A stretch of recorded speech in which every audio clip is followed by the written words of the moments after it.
And I think that fixes everything for once. Alright, to anyone who's listening, hello. I am you, Baka, master of the uncanny universe, and once again, late, as usual, to my own stream. And I'm sorry about that. So this time I'm late by a whole week, let alone 7 minutes from when I said I was airing. Of course, once again, I find out the hard way that VG Nights stands for Technical Difficulty Nights, and once again, work has cramped my style, but I'm not going to get into it. Instead, let us start by continuing the game, where we left Casey off. Alright, so we have the penthouse suite. Stevie J's penthouse apartment might have been nice at one point in time, classic even, but now it's filled with neon, tube lighting, broken down furniture, piles of rubbish, and crates containing who knows what. Still, compared to the rest of what you see... Oh, never mind, just goes right into it. Well then, never mind exposition. Alright, so we have Casey here. Or do we? No, we do not. It's not letting me select him. It's Paco gets to go, I guess. Why won't it let me select him? I'll end the turn, I guess. There we go. Okay. So sometimes it'll happen like that where it'll activate initiative mode. And then it won't let you initiate one character. Now, since we don't have an alert, I don't think it will be an issue. But this is kind of hard mode, unlike the other place, the other way I wanted to go, where we could come around back. Because now we have to go through all that stupid shit. So I got, Casey's got a shotgun, instead of a kneecap, I guess. Spells I know. Magic resist, killing hands, that's it. I got some cool stuff. I got some drugs. Got a grenade, healer's kit, cool. What Paco is he got? 2 healer's kit, or med kit, whatever. He's got a motherfucking Uzi. Spray and pray. He's got a baseball bat. My man! My man with the baseball bat. A man after my own heart. And he's got his fist. Alright, so let's go out one move at a time. See if we get any visuals. Alright, how do I move the camera? Up. And we have a visual. And I can't target him. Well, dang. That sucks. Is there anywhere Paco can get to shoot him? No? He's just behind that pillar. I guess I could throw a grenade, but I think that takes 2 initiative. Yep. Well, damn it. And I'm out in the open, too. That sucks. Well, I can go hide in here, but pretty sure there's a dude in there, too, so... There they are! Yep. So now we're in trouble. Duck in here and get shot a bunch. Ow! Right off the bat. No pun intended. Get shot in the back. Raspy manic voice booms over the penthouse PA system. You must think you can come in here and shoot up my place. Do you know who I am? I know you are. You're the guy I'm gonna kill. Who are you? Don't you know? Don't you want to know who I am? You're the guy who needs to shut up. Well, if there was anyone in chat, I'd ask if anyone wanted to say anything, but I think I'm gonna be like, who are you? Don't you know who I am? And of course he says nothing to that. So I think I'm gonna take cover and I'm gonna kneecap this guy. Oops. Sorry, Baka. Didn't mean it. Love you. Alright, oops. Was that 2 for him? Oh, shit. I thought that was 1 move, so... Oh, I kneecapped him. That's why. That's funny.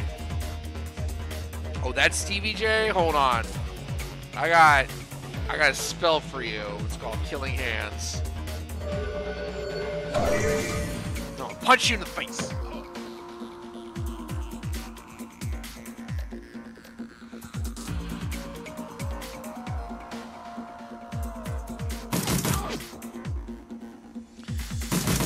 Stevie J, I'm gonna fuck you up. Oh, Jesus. Oh, that looks bad. Yeah, Casey's looking pretty bad. I have no spells to cast. Alright, he's gonna have to heal himself.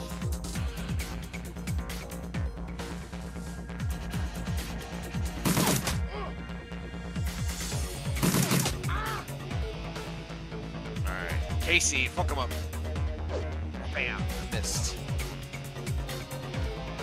Oh, this is bad. Ow. This is looking really bad. Right, it's Tuesday. Hey, John, welcome to the stream. I'm dying here.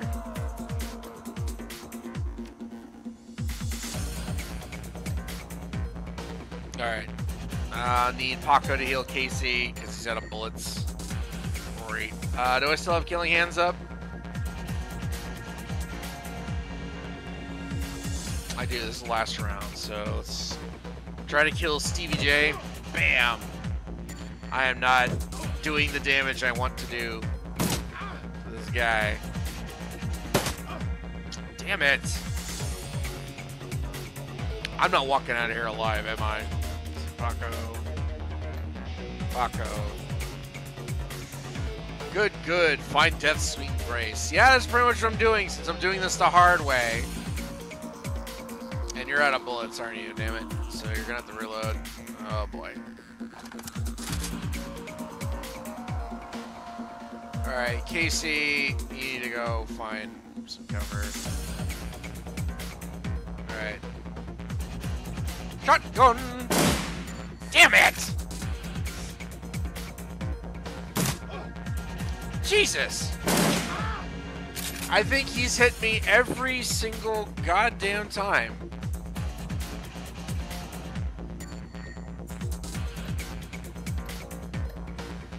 Fine, grenade. There, how do you like me now, bitch?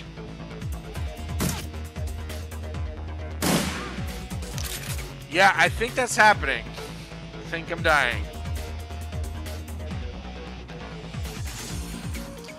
Out of ammo, so I have to reload. Jesus. And... oh, jeez, why do I suck at this game? Alright, Paco, help me out here. Spray and pray! Tap, tap, tap, tap. No, but I can't with bloody girls. But no, I can't. And with the bloody girls, TPJ is no more. Alright, we still have to deal with this jackass here. Oh, man. Paco used to be so good. What happened? What happened, Paco? And when did you stop being good?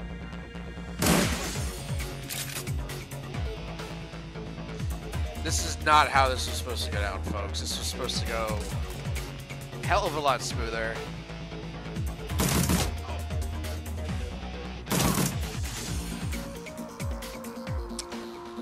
Oh boy.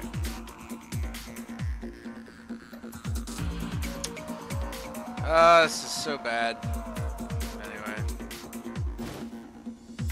Jay's passcodes. Alright. Let's reload.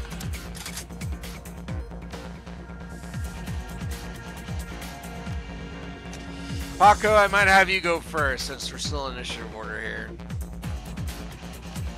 And yeah, Casey's not looking so hot here.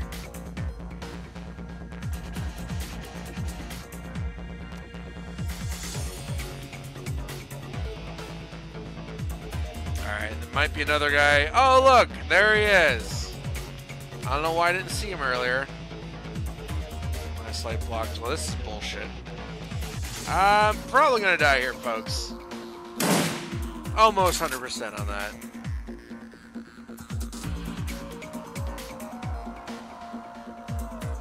Well. Oh, he's a mage. Never mind. I'm good against mages. I got spell resistance. Light him up, Paco. Or not. That's cool too.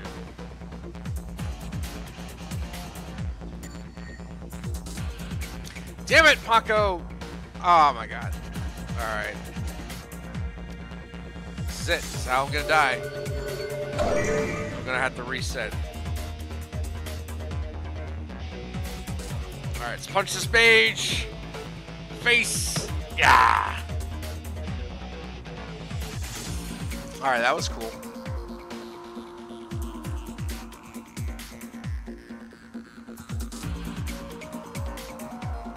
Alright. Well, good news is I'm not dead. Bad news is I will be dead soon. Maybe I should reload. I don't know. How much HP does Casey have? He's getting pretty down there. He has 3 hit points. Oh man. I don't think I can spend karma on anything. More body, more hit points. Please let me spend on body. No.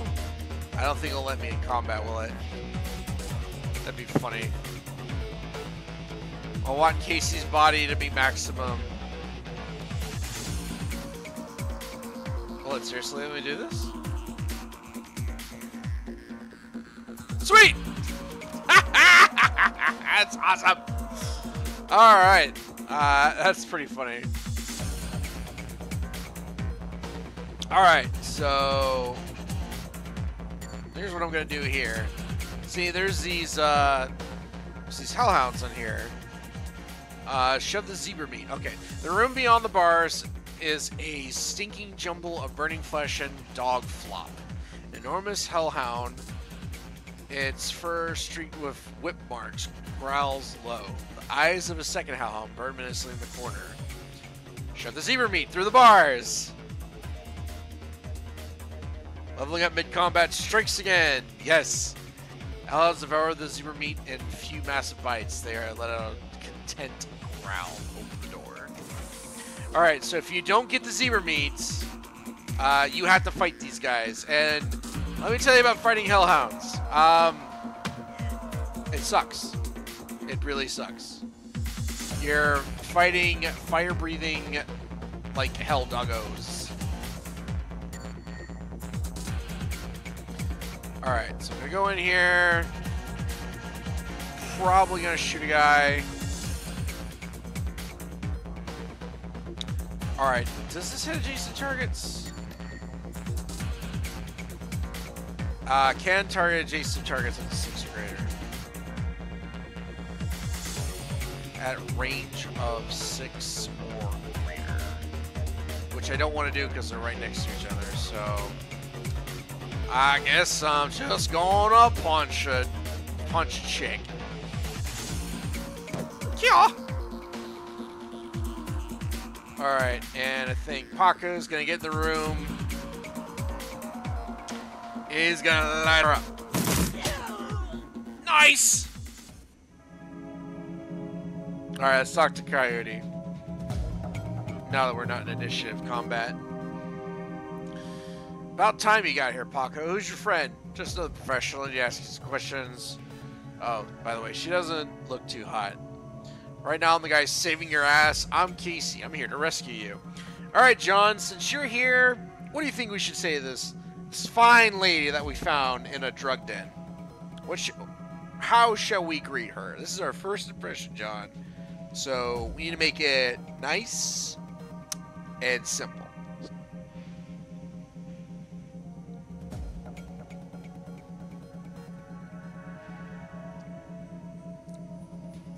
Because I can go either way, honestly.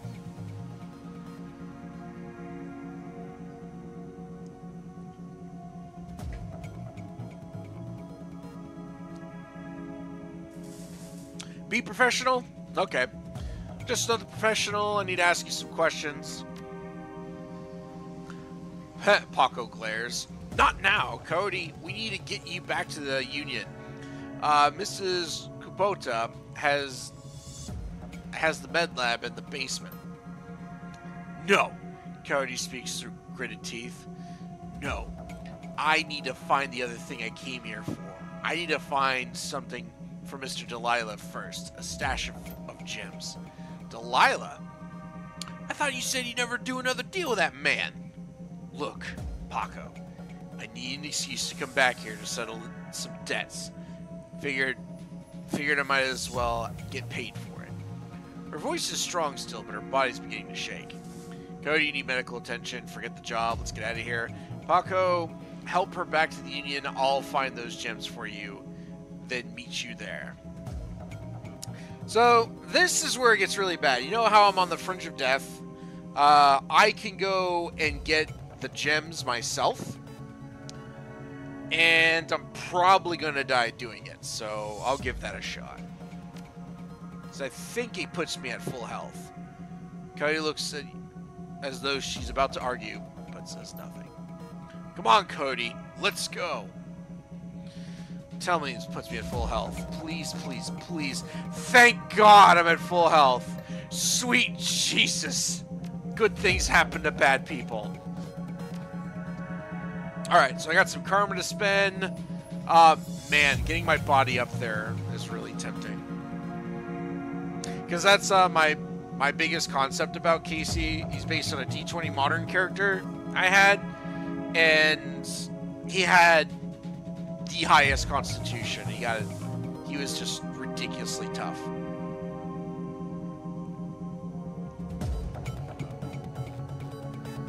At the same time, I've been missing a lot. And I kind of want to get my accuracy up. So what's my quickness? 3. Ranged weapons, shotgun could use some upping. Unarmed strikes, fine. Intelligence could increase my decking. Could increase my ESP control, but eh. ESP are nice, but after a while they just don't really help that much. So let's see, quickness. I think I'll increase my shotgun. Critical damage percentage available. Nice.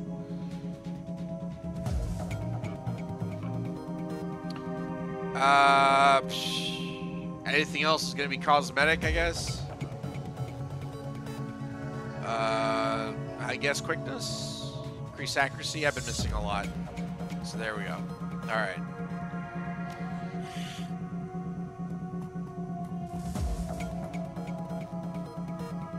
Let's fix my camera. Let's see. Text speed. Oh, slowest, yeah. Input type, single click, projection mode, camera mode, locks. Alright, so now I'm always going to be in the center. What's this? Is this it? That's not it, is it? Oh ho! Jackpot!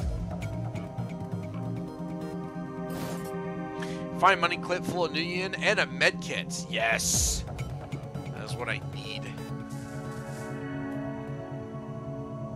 Just old junk. Loose nuyen laying around the crate. So yeah, 100 nuyen. Cool. Not exactly rich, but not exactly poor. I can afford probably a movie ticket and a family feast at McCracken's.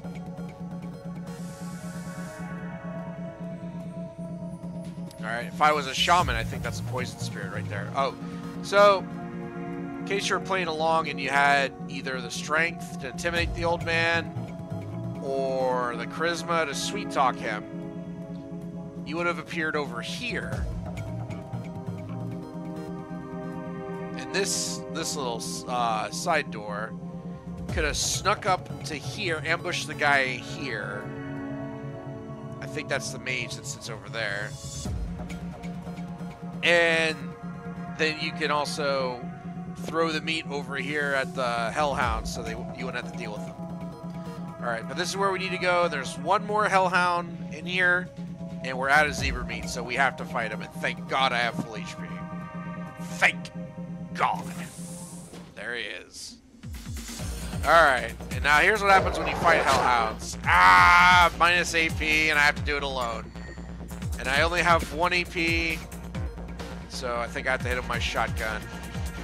Oof! Oh! Did I not take the AP damage? Okay, never mind. 2 shotguns. Eat it. Oh, Jesus, he's tearing me apart. He's tearing me apart, Lisa. Alright, I have to reload. There's only 2 shells in here. Crap. Ow! Well, I can't punch him, so I need 2 turns. There we go. Woo! Hey, he tore me up. What am I at? 35. Jesus. He tore me up. Where's those gems?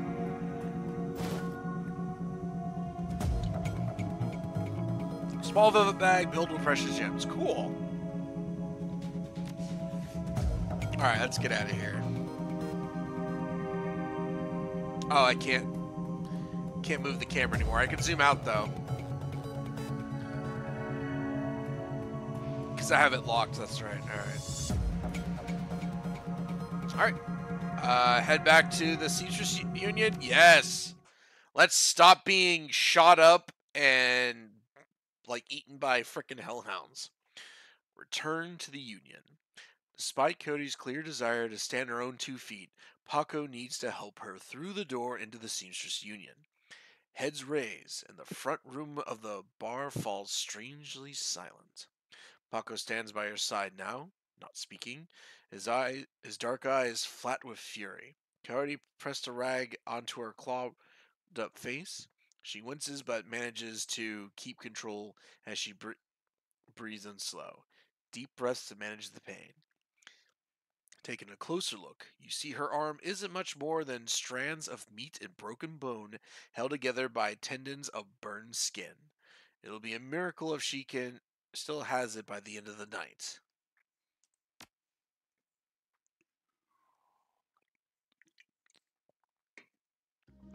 So, needless to say, she needs to get patched up. Mrs. Kubota is tending bar herself when Paco carries the mangled and bleeding coyote into the Union. As soon as the boss lady lays eyes on her, missing bartender, the place gets quiet fast. By the time she rounds the bar to meet you, Coyote is the color of wet spackle, and there's something new in her eye, fear. This woman is face down hellhounds, but the sight of Miss Kabuta, she has her staring at the floor and mumbling. Woman, how dare you miss 2 shifts and then come back and bleed on my floor? I'm sorry, Miss Kabuta. I had a run that went bad. Soka, I can see that. Your arm is a mess. Was this your crusade again? Do not answer. It will only upset me further. You caused me to worry about you, Coyote, and that distracted me from my business. Hi, Mrs. Kabuta. My apologies again. Sherry, take her downstairs to Dr. Castle. Yes, ma'am. And tell Castle to put something new and shiny where her arm used to be. Mrs. Kubota, I can't afford a cyber arm. I am aware of your financial situation. When you are healed, you will be discussing the concept of Giro, the debt of honor. Geary. Geary. Now go bleed elsewhere. Yes, ma'am. That's sass. I'm telling you. Got some karma. Oh, okay, never mind. Her anger at Cody's rashness slowly washes from her eyes and is replaced by tears. She sniffs, wiping them away, and inclines her head to you. Domo arigato, Kese. That girl is precious to me. It is not often we see acts like this in the Barrens. You have performed a great service for my family, and I welcome you into my home. Consider it yours while your work keeps you here. But we both know that words are mere air. Beyond my thanks, I offer you my remuneration. Please take it as a show of respect. Alright, let's see. We got... This looks like my kind of place. Whiz. I could use a bunk. I am honored, Mrs. Kabuto. Thank you, Kabuta. Kabota. It's Kabota. Or Kubota. Pretty sure it's Kubota.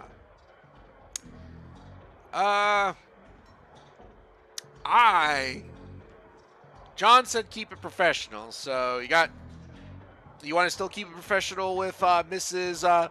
Kubota? Don't whiz in your bunk.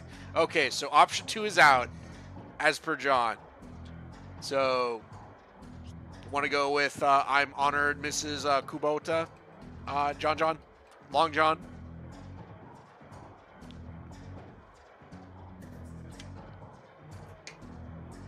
We won't be whizzing in the bunk, because that would not be professional. Alright, I'm honored. You are most welcome, and I offer more than simple lodging. You will find that there is more to the union than meets the eye. Below us is a small facility. Honor seems reasonable. Thank you, John. Below us is a small facility available exclusively for discriminating independent operatives like yourself. In it, you will find vendors selling the best gear the black market has to offer, a fully equipped cyber deck, and a secure place to rest when the dreck hits the fan, as they say. This place is a safe house too, Cyberdog? My, you're quite the entrepreneur. Kind of want to compliment her. Not gonna lie, because that is pretty impressive. That she has all this going on top of whores, on top of beer, on top of basically owning a Shadowrun or safe house in the fucking Barrens. So I'm going to go with that. I'm sure John would agree. Other than, Cyberdog, what's that? Indeed. Normally, I require a percentage of a runner's income for the use of the facility. But as I said, you are family now. Consider it on the house. Your Miss Cleo needs some work. Sweet talks her and probes for his better option, yes. To gain entrance, play G-A-F-F-C on the piano. Was I doing Miss Cleo, John? I mean, now that you say it, I hear it now. Jesus. I'm the worst. I don't know why I keep doing this. Another round! Hey, another round! How else may I be of service? Alright, so is Miss Zelaya here tonight? You mentioned Coyote's Crusade. What is it? If you don't mind, how did you get involved in all this? Are any Johnson's Fixers here tonight? I'll be going now. So I think I'll just go through the list. Is Mr. Delilah here tonight? Let's go down the list. Yes, Mr. Delilah is in the back bar. They're usually where he does business. You mentioned Coyote's Crusade. What is it? Coyote grew up in the Royale, but managed to escape that life. However, our cousin is apparently not so lucky. He came to town about a year ago and fell in with the wrong circle. He was introduced to sim chips and became addicted to beetles. Coyote has been tearing her away through chip houses for months now, searching for him and acting as a one-man cleanup crew. If you don't mind, how did you get involved in all this? I am a former runner. Now I provide a safe haven and a marketplace for runners who need a trustworthy place to congregate and do business. Any Johnsons or fixers here tonight? In addition to Mr. Delilah, you may wish to speak to Van Grass. He is often stage side. Van Grass is most often a receiver of found articles, but he occasionally has work. I'll be going now. Alright, let's see how my karma's doing. Got 4 karma again. Woohoo! What should I increase? Can't increase body. Damn. Range combat. Dodge. Ooh, if I get strength 4, I can start intimidating people. I think I'm doing that. Yeah, I'm gonna get strength 4 and I can start pushing people around. That's the thing. I'm doing it. So I think from now on, I have the option, if someone's not being nice, I can make him be nice. So what did she say? Oh, who are you talking to? Van Grass. Too heavy for me. Von Grass is busy talking on his comlink, checking his heads-up display, monitoring to a runner sitting nearby. All at the same time. He's an intense little man, but gets the sense that he likes to look busy. I'm Van Grass. Make it quick. This is good. Talk to me. Mr. Kubota said you're a fixer. I do street work. Got anything for me? Never mind. Sorry to bother you. I guess I'll name drop Mrs. Kubota, because she's kind of a bigwig here. So yeah, you're a fixer. I still hasn't looked at you. He's going a mile a minute. Nothing for you tonight. Sorry. I'm doing a thing right now. Important thing. Talk to me later. Or talk to you later. Oh, hey guy. One more thing. He covers his comlink for a minute. Tilts his head your way, but you can see he's still staring at his HUD. Or heads-up display. I'm a fence too. If you got anything you need to unload, come see me. Alright. I think he's still busy on his call if we talk to him again. Need to finish this call, perhaps another time. Alright, so yeah, we got some things we can sell to him, but looking for a date. Not with you, brah.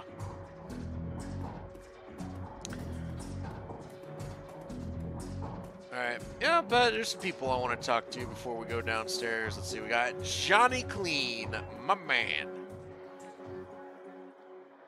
Johnny leans on the seemingly brand new mop and surveys the crowd at the Union. Hey, Johnny, I'm looking for where Cherry took Coyote. Where's the safe house? Thanks for the tip the other day. Miss Kubota said I should go to the safe house, but I don't quite know what that is. Piano's a little out of tune. Check it out. Dropping those dank hits. Alright, Mr. Clue. Let's see what he has to say. Another beer! When is your shift over? Oh, hey. Oh, he's totally not hitting on me. Okay, never mind. Mr. Clue, the hulking troll bouncer in the immaculate suit, stands as impassively as ever. The absence of dust on his broad shoulders is the only real inclination that the man ever moves. He nods at you when you approach. Evening. I see Cody is back. Could only a little worse for wear. Do you have to thank for that? The having her back part, yes. I didn't rough her up. If that's what you're pondering, Paco and I tracked her down. Okay, so there is a dangling participle here where I have to admit he's accusing me of either A, beating her up, or B, bringing her back. So I kind of want to say that this guy who is a troll and is this guy, I am this guy. I want to say, yes, I have her back, or just plain out deny it. It's like, no, I didn't rough her up. That was, if that's what you're wondering. Or I kind of want to say the first thing, having her back part. Yes. So I'm asserting that, yes, I brought her back without sounding like a guilty piece of shit. What do you think, John? Think number one's best option? I can just stare at this girl dancing forever. Ooh, look at her go. Oh yeah, shake it, baby. Oh, this guy's totally into it. Like, yeah, I'm totally partying. Number 3, Baka and I tracked her down. That's it.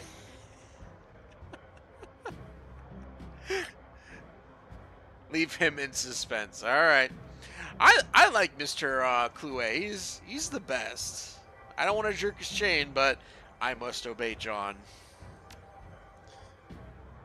Always wondered what she saw in him, but I guess he ain't all bad. I'm just glad she's back. Couldn't stomach losing anyone else so soon after what happened to Sam. You feel protective over the people here. Guess it's your job to care. You're just an old sheepdog, ain't ya? I think I know what John wants. But I gotta ask, John, do you want number 3 again? Want me to call this giant troll a sheepdog? And see how quickly he... Protective? Yes. Alright, that's good. You feel protective. Immensely. Towards anyone who walks through the door, be they employer or patron, unless they mean ill will, of course. Oh, okay. Now you're just spamming. Okay. Might ask you a few questions. I haven't minded so far.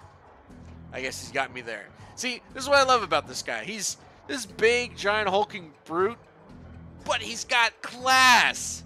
And I just love him so much. He's the classiest troll I've ever met. All right. What'd you hear about Sam's death? You know where I can find a fence? How long have you been working here? Do you have to pay extra to manicure hands that big?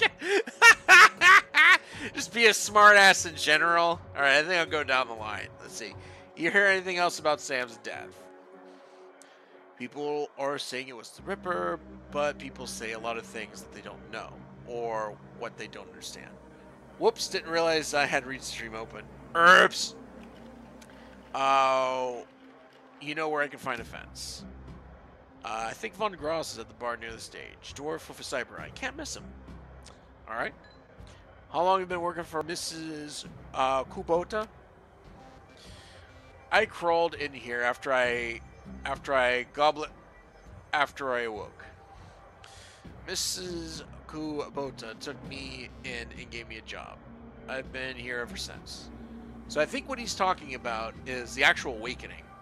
When I think Shadowrun started with the Great Ghost Dance. There was this one shaman did the Great Ghost Dance. Before then, there was no magic. All of a sudden, boom, there's trolls. Boom, there's orcs. Boom, there's elves. And some people just turned into metahumans. So I think what he's talking about is when he was awakened. He was a man, and then he turned into a troll. I think that is what he's talking about. Because I want to say this is probably around when either first, second, maybe third edition was out. I don't know, because I think it came out in like 2013, but I could be wrong. In each edition, they advanced the time like 10 years in the future. And I know these are older games and older editions, and the games that are out now with 5th edition, it's like 20 or 30 years down the road. But anyway. Let's see. So, alright. I want to do this. Do you have to pay extra to manicure hands that big? I want to say it. I really do. I want to be a smartass to this guy. This is what he has to say. It's not the size they charge for, but it's the blood under the fingernails. That is why I love this guy.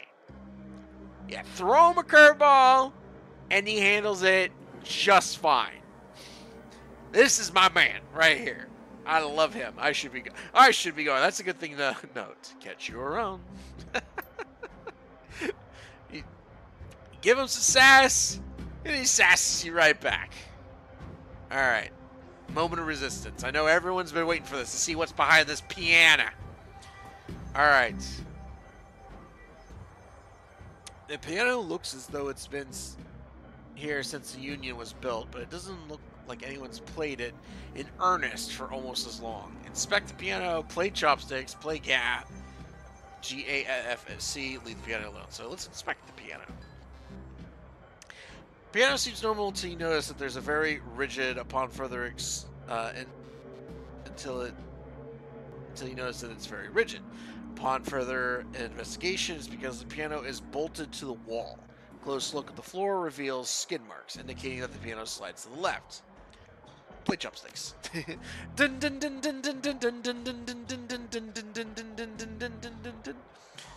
You're a natural. You should give up Shadowrunning and become a touring pianist. Johnny does not look impressed. He doesn't know real talent. Okay, let's just play G-A-F-F-C. As you slowly peck the notes on the keyboard, they spark a faint memory of wonder, immediately forgotten from the entire piano slides, left revealing a hidden staircase. You descend the stairs into the Union safe house. So, John, that was for you. All right. The entrepreneurial Mrs. Kubota has combined everything a runner might need into a one-stop shopping experience. Black market equipment, high-end magical talismans, and fully stocked cyber surgery dealership. Woohoo! We hit the jackpot, boys! Tough crowd. I know, right? Johnny Clean just doesn't appreciate good... Welcome, no bunks available. Doesn't appreciate good talent. All right, so here's the stash. So at any given point, if you have too much stuff, heaven forbid, you playing Shadowrun, you have too much stuff, you can always throw it into the stash, and you can retrieve it later. And I don't have anything in my stash right now except for my old secure adept clothing, which I kept for sentimental reasons, other than I can't sell it for Drek Ball. So, but there may be a time where I may have too many things, and I may have to use the stash. Score! Whiz! Go Wolves! I guess they're watching sports. Alright, optional. Meet all the black market vendors in the safe house. And then find the med bay. At least I'm not like Vector Crocodile. We have to find the computer room! Hey yourself. This guy. Algernon.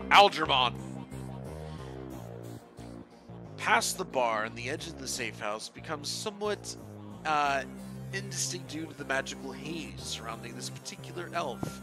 The man seems only half of this realm, his mind wandering the far horizons as astral space while his body peddles his outworldly wares. Good evening, young human, and welcome to the humble home of what I call the Union. I am Algernon Halftree. To ease your way through the sixth world, I offer you the best in magical foci, spells, and fetishes for the conjuring of spirits. Let me see your wares. Another time, not my thing, except I'm totally a physical adept, so it's totally my thing. So let me see what you got here. Alright, so for weapons, we got Power Bolt, which I can't learn. Spells, which I can't learn. Chi casting, here we go. I think this is more my speed.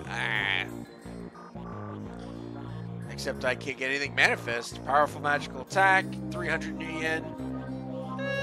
Let's see what else I get. Consumables, fetish. These are fetishes for summoning elementals. Some of these are really fun, but I'm not a shaman, so I think I can only do chi casting, but unfortunately I suck. So I think the only thing I get, what was it? Manifest? So let me... Okay. So I got Manifest, a powerful magical punch that ignores armor. So it's 10 damage, cooldown 1 round. Nice. I'm a little excited to get some other stuff first, so I'm going to walk over here. What do you mean, no credit? What do you think it means, dumbass? David Fry II. Is Baka following me? I thought he took Coyote down here. What a guy. Every inch of the tech clove is covered in a chaotic patchwork quilt of circuit boards, chips, wires, displays, and a million other things you can't identify. In the eye of the techno-bit storms stands a dwarf, immaculately dressed and surprisingly calm. I know that look.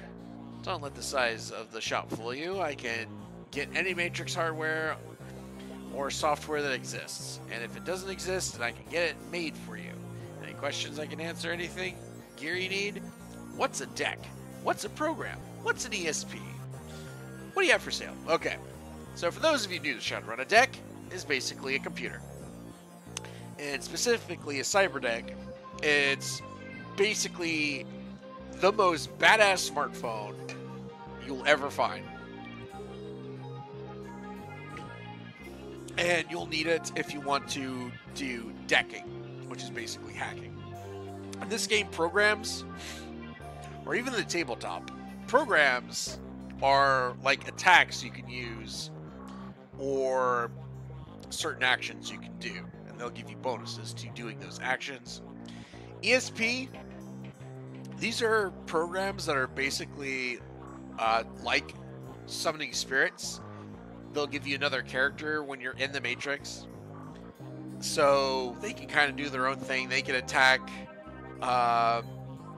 anything while in the Matrix, or they can cast certain programs depending on which one they are. So let's see what they got. Alright, so let's look at the cyber decks. Oh, I need a data jack for them. Shit. Oh man, that's probably going to take all my money there, because I only have 1,200, and we're looking at 500 just for the shitty piece of dreck Sony CTY 360, which is garbage. Absolute garbage. These are the ESPs. We got Assassin, Attacker, Exploder, and Shield. So I'm probably not going to get any of these, because Assassin just does a lot of damage to one as its special attack. You got the Attacker, which does like a bomb. Exploder, which self-destructs, does a lot of damage. And then there's Shield, which gives you bonuses to not getting hit. Thank you, dear. Programs, so we got Killjoy. -1 action points to seagull target, so that's like a stun. So suppression reduces alarm by 4. Blaster, which is area of effect, I think. Degrade, which does damage over time. Erosion. Oh no, this increases damage done. This is damage over time. Firewall. Oh, so if they step on it, does damage to traps. Killer. Single target medic is heal. Shield is shield. Slows reduce AP target for 2 rounds. And then Sniffer increases accuracy. Yeah, increases your chance to hit enemies by 15%. So I'm gonna hold off on that because I'll have to get an implant first. While in the same overalls that you saw upstairs down here, leaning over the workbench, crammed with circuit boards, cables, and chips, Johnny Clean seems a totally different person. Thank you, Dirt. You get the impression that Johnny was once as hot and as invisible as most of the infamous Deckers today. Oh, man. Of course, now Kate gives me food.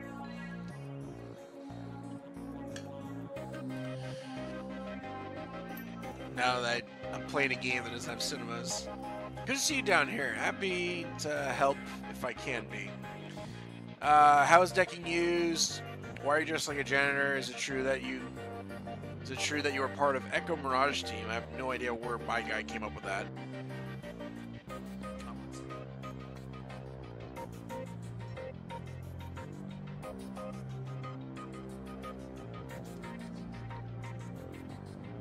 Alright, so let's go with why are you dressed like a janitor?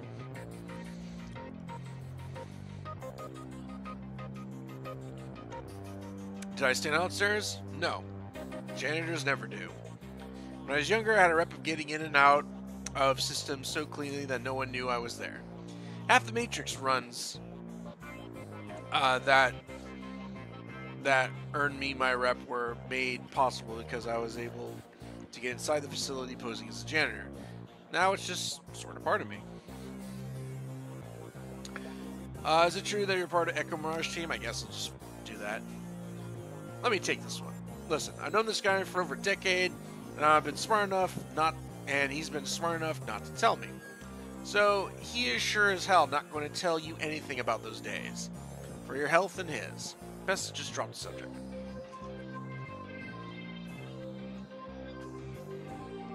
See you guys around. So I guess I'll have to get an implant before I can use Cyberdeck.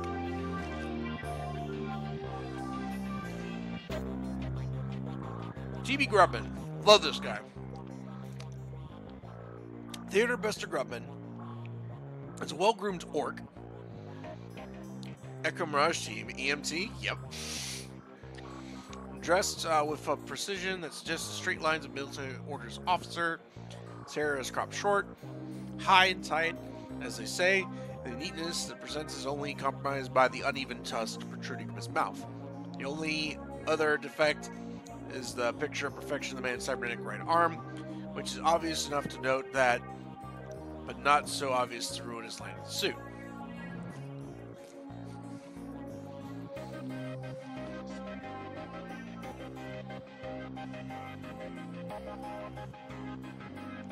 When he speaks, Orc's voice is soft and thoughtful, and he talks with exclusively numbers, calibers, ranges, rounds per second, arc fire, razoring factor, tensile strength, and of course, price.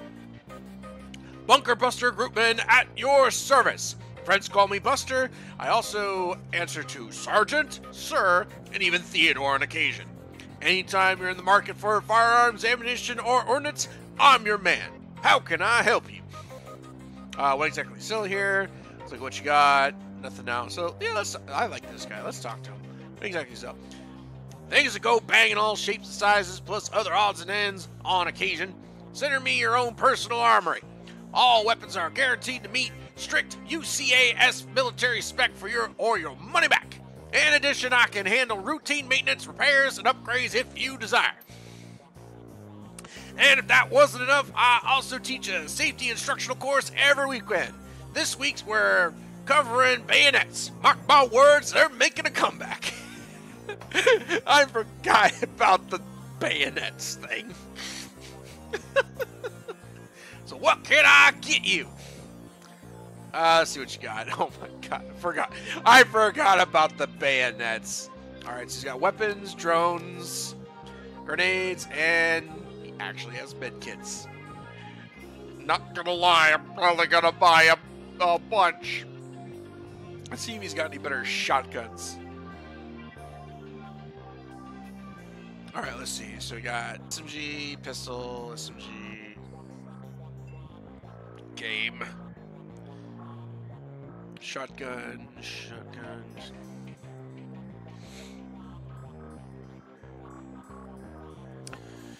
Alright, so we got one that has more ammo, but it does less damage. I think I'll stick with the Street Sweeper for now, but I have to admit, reloading every other turn is kind of a pain in the butt.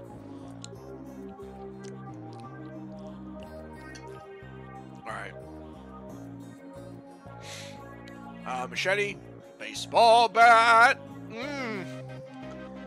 It's calling my name, but I think this version of Casey, I'm not going to do the baseball bat. If I could do it justice, I would. Nothing right now. Love this guy, though. All right, then we got Eric Berkman, which I think we met upstairs earlier. He was the guy selling armor.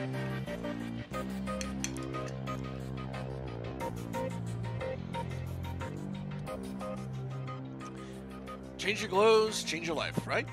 Not only will you look better, not that you look bad now or anything. Oh no, but each one will help to keep you on the right side of the ground. Take a look. All right, as much as I like the tourist look or thermatic armor, I think I'd rather keep the alley punk because I'm gonna need all the help I can get staying alive. If I'm to be perfectly honest. Can we talk to Johnny Clean? I don't think he sells anything, does he?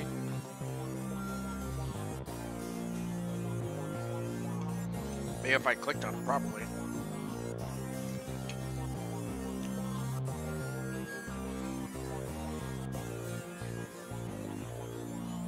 Be careful out there. Oh, thanks, Johnny.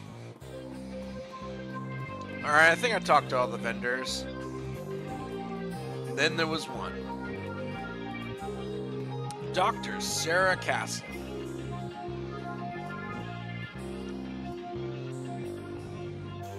Make it quick. I need to operate.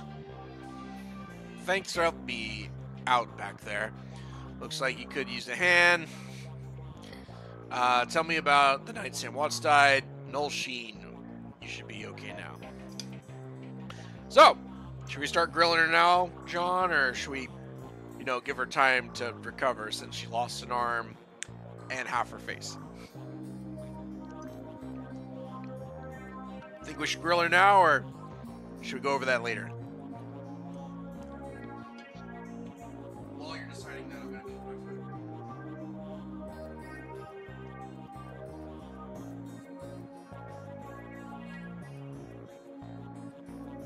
Oh, shit.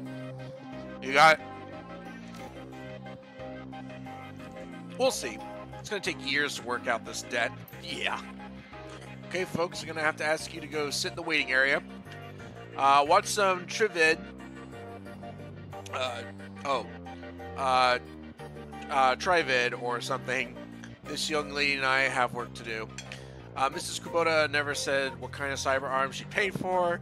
I have some questions first. Take it easy, Coyote. We'll be here when you wake up. John, you want to do take it easy?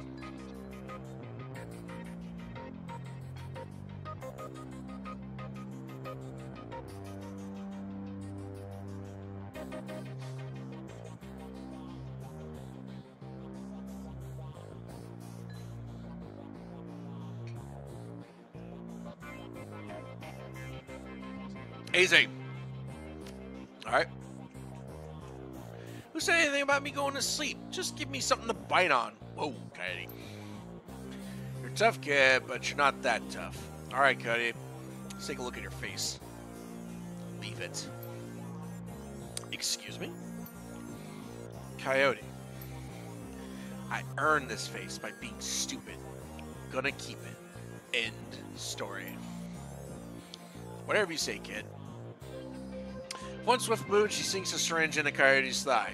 99. And she's gone.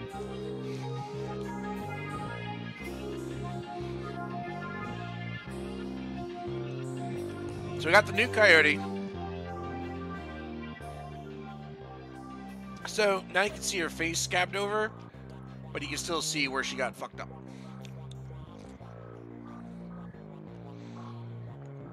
Alright, let's see what we got here. Coyote looks both better and worse than when you last saw her. All the gaping holes were plugged, and she's sporting a shiny new cyber arm. But now that the adrenaline has worn off, it's clear that she needs some rest. Good morning. Thanks to the miracle of modern science combined with Dr. Castle's magic healing powers, I'm also good as new. Better, really. Nice arm. You ready for some questions now? Can I talk to you a few minutes, Coyote, about Sam? What do you think we should lead with, John?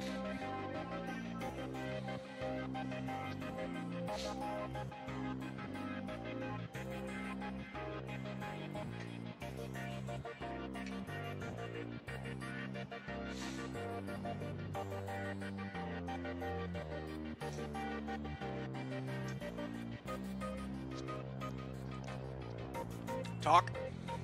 Okay. So talk to you in a few minutes, just ignore the arm. Sam Watts, what about him? He's dead. Holy dreck, Sam.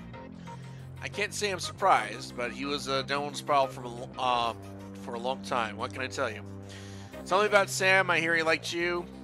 You served Sam the night he died. What do you remember? Sam had enemies. Where did Sam live? How bad was he drinking? I think I'll just go down the line. Tell me about Sam. I hear he liked you. Oh, God. I did. He made me laugh. No one else seemed to like Sam's jokes, but I did. All right, John. Real talk. Should I go for the throat? Should I say, did you guys jam? What do you say, John? Yay or nay?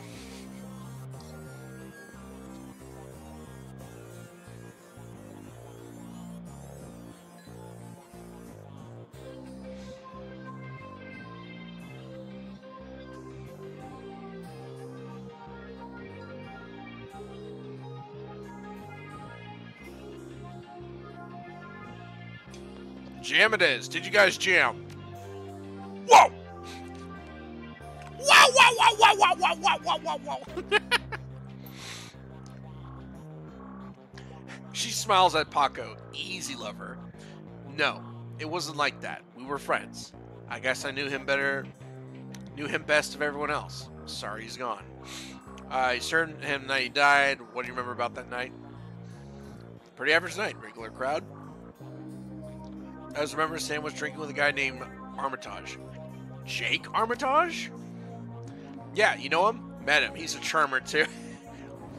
This guy. She bites her lower lip. I like gingers. Whoa, girl! Slow your roll. Jesus. That is way too much information. Got a love square going on, let alone a triangle. Anyway, Jake and Sam were having a few. Well, Jake was having a few. Sam was tossing back, but good. Eventually, he got loud the way he sometimes did when he mixed drinks with who knows what. And Mrs. Kubota wanted him ejected. Fire in the head, fire in the bed. I'll keep that in mind, John. Mr. Clouet wasn't around, can't remember why, so she asked Jake to do the honors. Jake dragged him out in the back, into the alley, and that's left to sell Sam. You said he got loud. Do you remember what he was saying? Standard Sam Trek.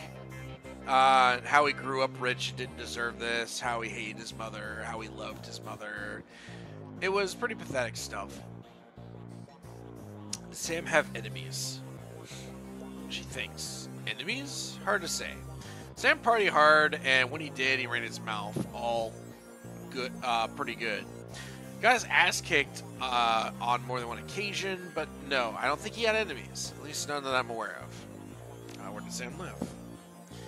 On the streets, mostly. Occasionally, he convinced someone to let him flop on their couch, but he'd always outstay his welcome and get kicked out a few days later. Sometimes I'd seek him down here so that he could crash on one of the bunks. He used one the night before I saw him last.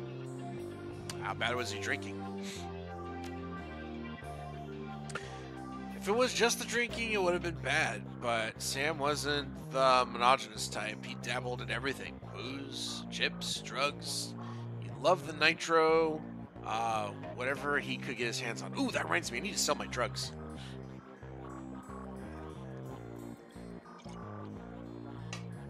I say as a pharmacy technician, I need to sell my drugs.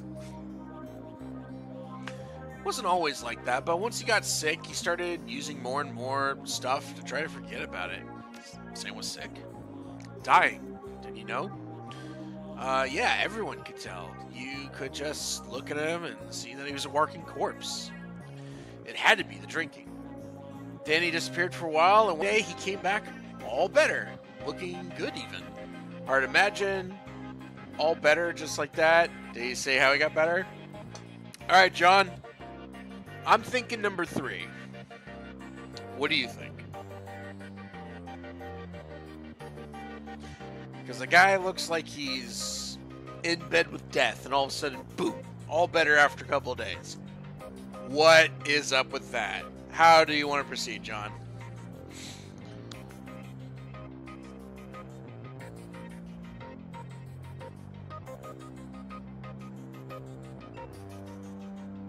Did he say? Good job. All right. I agree, John. Worf, son of Mog, is playing Warframe. Good for him, whoever that is. He said his mom helped him out. Never said how, though. Thanks, Coyote. Now I need you two to do something for me. Guess it's fair. What do you mean, babe? I need to talk to Mr. Delilah. Wait, I need you to talk to Mr. Delilah for me about the Royal Run. He's usually upstairs. Tell him I didn't get the gems. Maybe I can make another run when I recover. I will. So I actually have the gems. Does it still have that one quest? Talk to all black market vendors.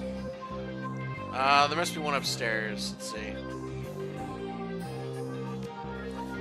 Before I do that, investigate Sam's bunk, because that's one of the things here I can investigate, but let's see if I can get that data jack first and sell some drugs. Hey, Dr. Sarah Castle, you want to buy some drugs? Want to buy some street drugs? Jesus, that's how I'm gonna lose my license selling drugs to a goddamn street dog. In Shadowrun circles, the term doctor is often used quite liberally to describe the sawbones with a thread needle. But in some cases, unions resident medical expert, nothing can be further from the truth. Safe House boasts a fully equipped medical suite, complete with shamanistic fetishes. This is the 6th world medicine as the highest caliber. The doctor himself is an unassuming sort, perhaps the type that to go unnoticed entirely. It's not from the sprightly spirit perched on her shoulder like her own personal gargoyle. The spirit's burning eyes follow you constantly, even as the doctor's own eyes are buried in her charts.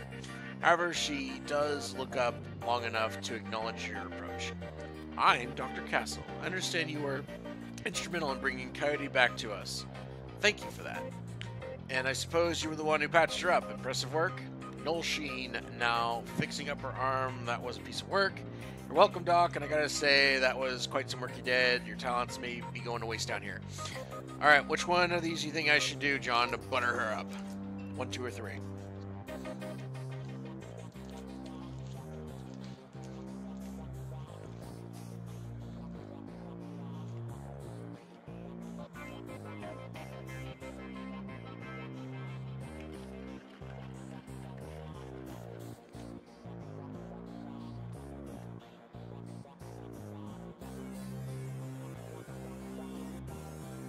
Impressive. So the first one, I guess. Thank you. It's a shame she wouldn't let me repair her face, though. She knows you eyeballing the facilities. I can tell you're surprised to find a full-service med bay under a dive bar in a slum. Don't be. This is a Shadowrunner bar, after all.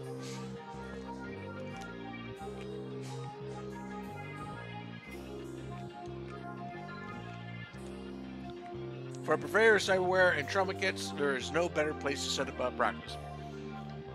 Patch runners up, install and maintain cyberware, and provide medical supplies for their runs. I may not be as mobile as a dock wagon, but I'm the next best thing. What can I help you with? All right, let's see. So we go over trauma kits, which basically they can bring you back up if you get knocked out.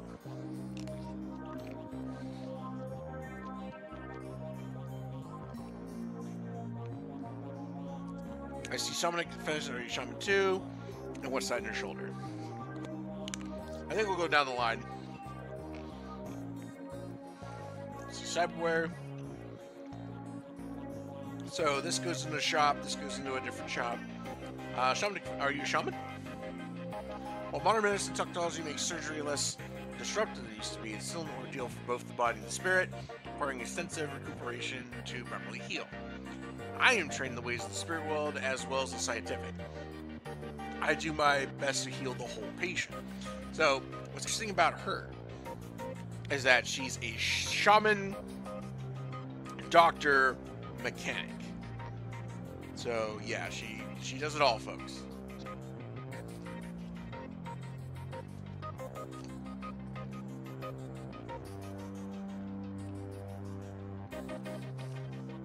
What's that on your shoulder? This little goodbye supports me in healing rituals I perform on my patients after surgery, dramatically reducing their recovery time. Not standard procedure, of course, but the result speaks for themselves. Alright, let's see what cyberware you got, because I need a data jack. And I need to sell some drugs.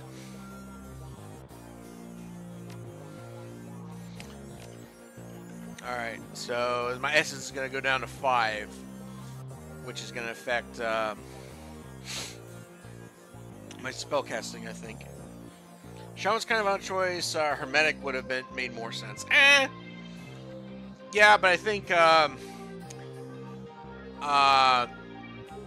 some of the healing stuff's based on wisdom, I think, or intuition.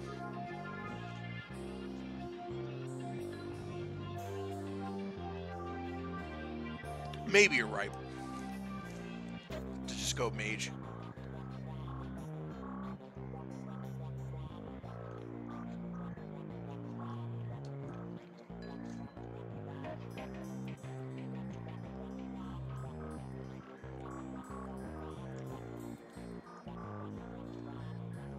Then again, John, she probably did it just for the medical assistant, because she can summon a mentor spirit. All right, let's get the data jack.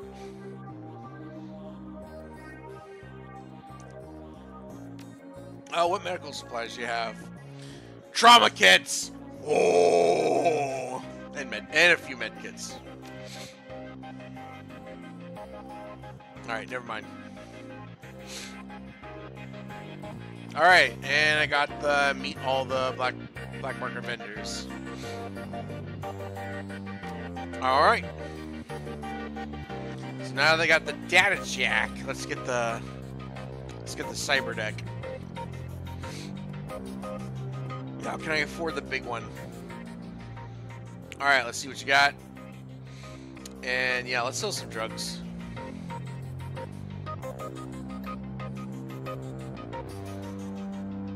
Alright, let's see, sell some jazz, sell some nitro.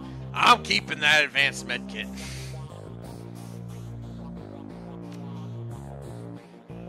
Cyberdex. Nope.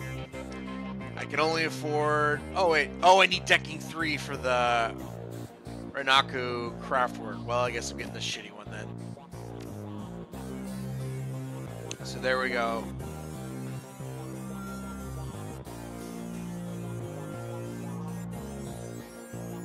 Wait a minute.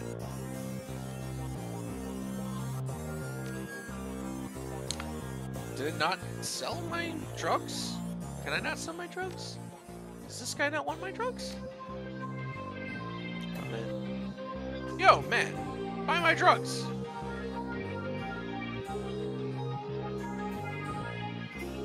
Oh, then I don't know. There we go, sell. I guess I could buy some programs. What we got? Suppression. I kind of like suppression. I mean, I like all of these things. I like Sniffer. So let's get Sniffer. Let's get Suppression. And I guess that's it. And the ESPs are really expensive, so. Alright, and do I have any karma to spend? No, it's all gone. Alright, let's continue. Though more charisma means more maximum bonus spirit, so. Again, I don't know, John. That was probably just something that she wanted out of. I don't know what shamans get that mages don't, other than being able to summon, I guess. Maybe sense how much pain her patients are in. I don't know. But she made her bed and she had to sleep in it. And I would totally sleep in that bed with her. Just saying. All right. Von Gross. Hopefully he's off the phone. We gotta get some more money out of this guy. Need to finish this call another time. Oh, that's right. I need to talk to this guy. I need to talk to this guy first. This guy. Because I got the rocks he wanted. Mr. Delilah. My lord!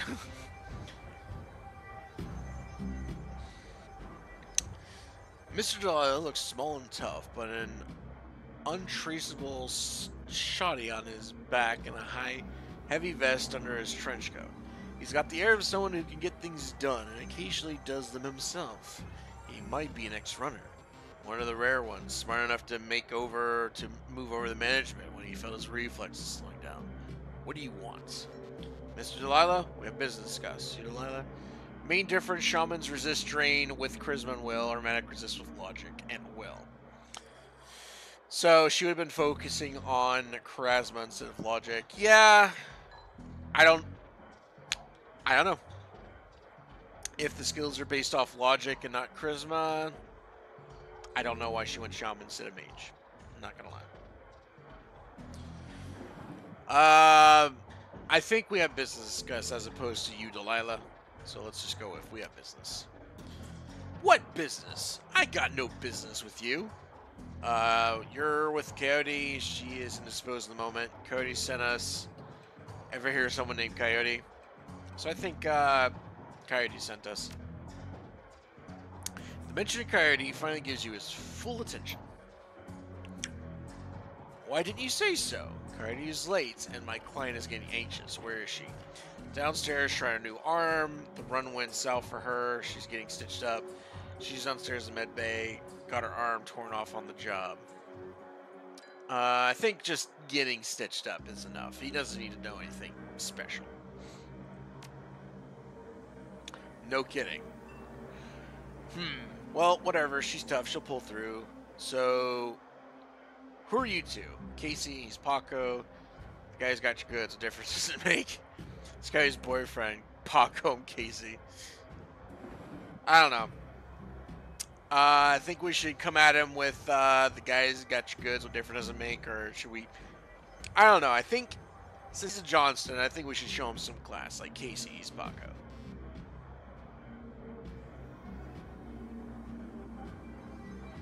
So what do you say, John? And this guy's on stage. Look at him go.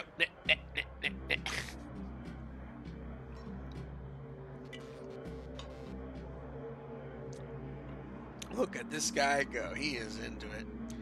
Names, but nothing more. Gotcha. Casey, he's Baka.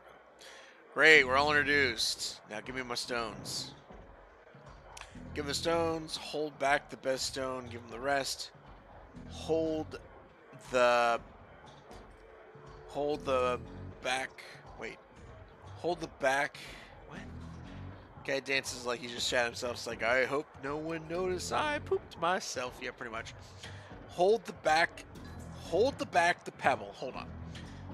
Hold the back the pebble with the runes on it and give him the rest. I think I'm going to give him the best stone. Wait. Hold back the best stone. Hold back the pebble with the runes on it. I don't know which one he wants. I mean, I do. So, John, which one do you think we should do? We have give him all the stones, hold back the best looking one, or hold back the one with the runes on it. So which one should we do, John?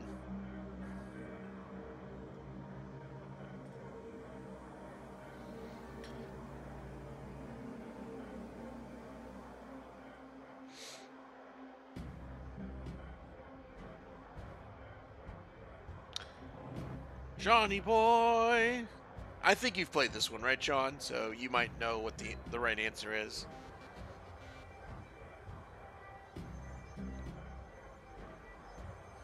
Shrug. Alright, I'm gonna go with hold back the best. Give him the rest. An instant, there's a jeweler's scope on his eye, moving quickly through what appears to be the most valuable stones. He stops when he finds what appears to be an ordinary pebble inscribed with Hebrew characters. That's the one. He pockets it. Okay, you did the job, but you're late, and Coyote knows that's the case. Late equals no payment, but I'm feeling magnanimous tonight, so you can keep the gem you already pocket. You're good. Mr. Delilah looks up and down, takes you all in. Listen, you look like the sort who might run a crew of your own one day. Might need a little talent. When that happens, you come to me. I'll set you up. He dismisses you with a wave. Looks like you impressed him. I know a fence for those gems. Von Gross, follow me. Yeah, except I only kept one, Paco.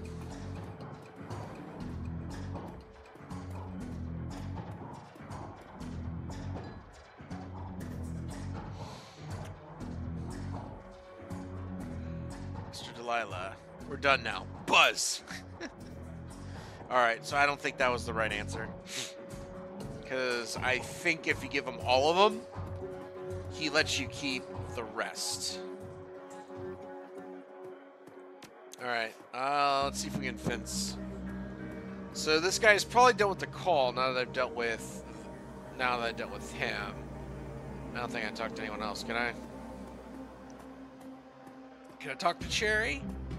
Or how about Mrs. Kubota? Should I talk to Miss Kubota some more? I think I'm done talking to her. And done talking as her. Von Grass filling with cyber eye while noodling on his PDA. You're back, still busy. What's your story? We have some pretty things to sell. You want to see them? We need defensive stones. You the right guy. We don't have charisma 6. I can see you're a busy man. So we don't have the charisma to, I guess, compliment him. So we have some pretty things. I think we had some stones. You the right guy? Stones? I don't know. Might be. Let me see him.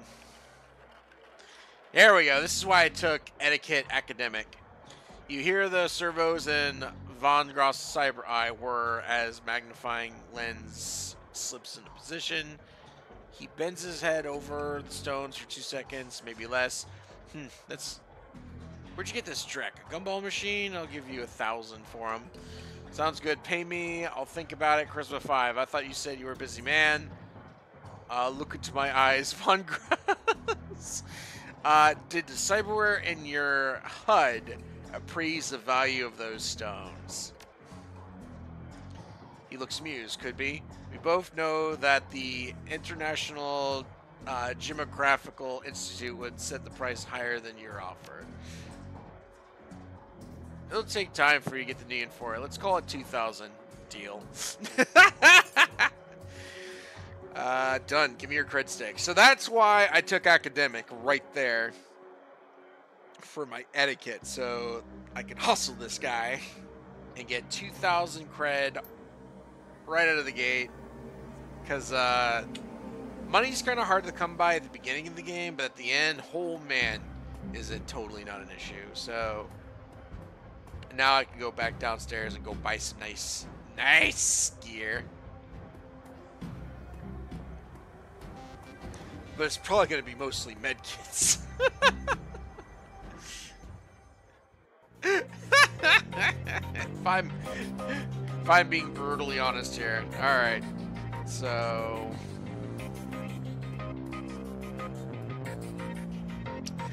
Aldramon!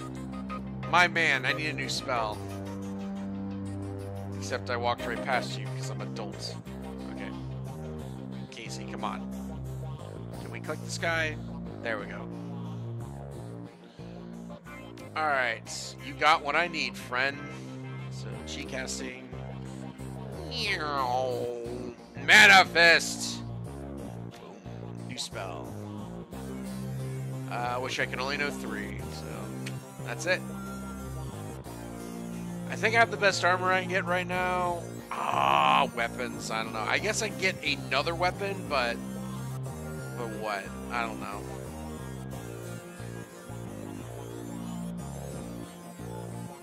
All right, let's buy some programs. Let's see what you got. All right, so boop. Cyberdex. So how many programs can I have on my current Cyberdex? So I can have 3 programs, 1 ESP. That's it. So I can buy 1 more program. Programs. So what should I get? I kind of like to grade. Not gonna lie. Then there's Medic. I think I'll get Medic. Now that I think about it, because I kind of like not dying, and as for an ESP, probably gonna get Shields. Keep me alive.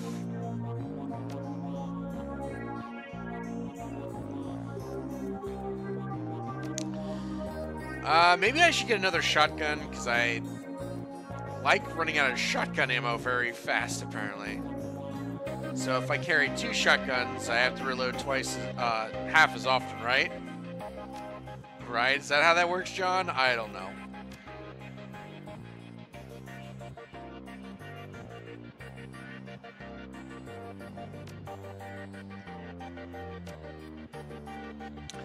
So now I got 2 shotguns and a deck. Alright, confirm. And I think I'm just gonna buy all the medkits I can find. At this point, medkit, medkit, medkit. Drone repair kit, that's cool. Grenades, fuck grenades. Who needs fucking grenades? I know I don't. I need medkits though. And alright. I think a draw action takes as long as a reload. Yeah, this game, it's just assume if you're in combat, you draw your weapon. And you can switch between weapons freely. So I have an extra weapon slot, might as well use it. Nothing right now, thanks.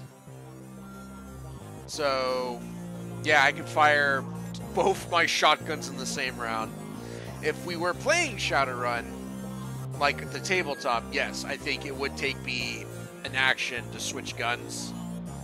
Unless I use pistols, which I can attempt to quick draw. And normally you can't quick draw long arms, but I believe physical adepts can attempt to quick draw long arms because I think there's a power for that. I think my magic went down because I took a hit of my essence with the data jack. Anyway.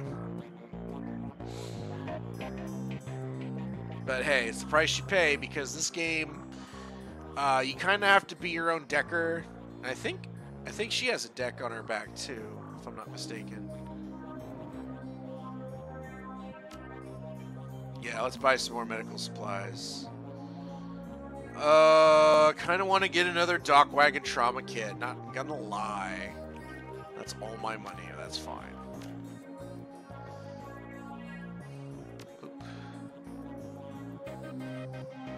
Looks good to me, folks. Only early on, if you say so. Not this game, John.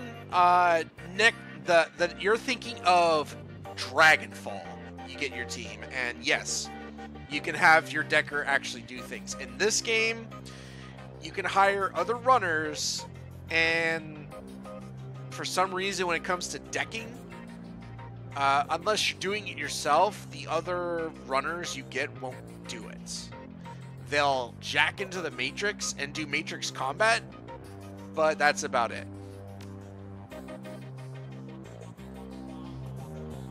But yeah, this game, I think I've said it before 2 weeks ago during my last stream, that if you want decking done in this game, you have to do it yourself. Alright, let's see.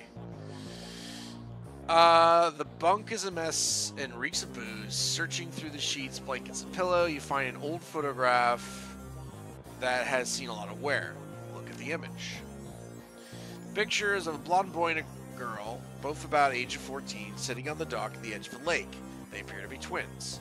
The boy has his arm tied around the girl's shoulders and is mugging for the camera. What?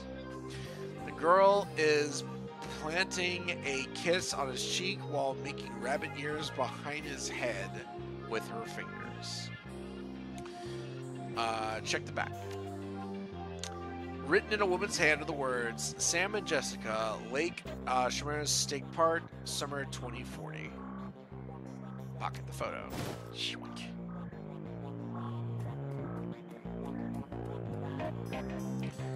Alright, let's talk to Coyote here. Even though she needs to fucking recover, but hey, we're gonna bug her anyway. You're back. I think the headlights are on. The Wolves game will be on soon. Oh, I think the highlights of the Wolves game will be on soon. Wanna take a load off and watch it with me? Found something in Sam's bunk. Did Sam have a sister? You know someone named Jessica. How assuming do we want to be? So John, how should you go about this? Found something in his bunk. Did Sam have a sister, or do you know someone named Jessica?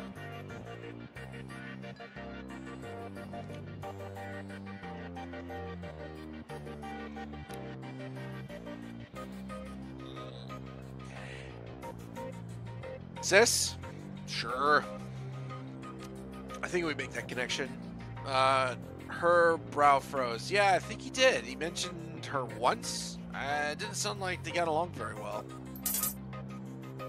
Comlink chips. I guess chirps? Comlink chips, and then the screen shows the smiling face of Officer Aguirre, and he's smiling. It must be about money. Are all the cops on the take as happy as you? Talk, Officer Aguirre. What a pleasure to hear you. How nice should we be to our police sponsor? Johnny. Should we be nice, or should we be like, hey, you're a crooked cop. How can I help you? Or just be like, talk to me.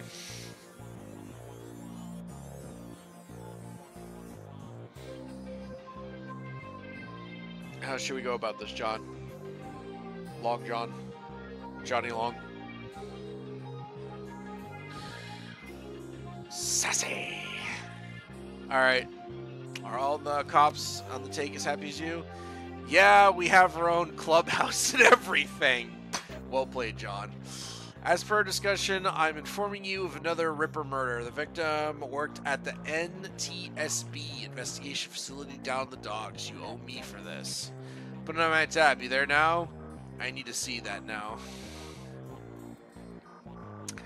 I think I'll put I need to see that now. Better get here quick before McClusey arrives. Image on your PDA dissolves as the call ends. Another Ripper murder? Where? The docks. I gotta go. Tab. Oh, too late, John.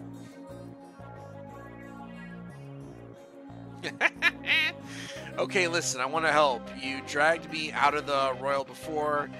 Something bad happens. Worse than getting my arm torn off, and Sam was my friend. You head to the docks, and I'll see if I can track down Sam's sister, Jessica. She might be able to help us. See you when I get back. I don't need your help. See you around. Thanks, I appreciate the help.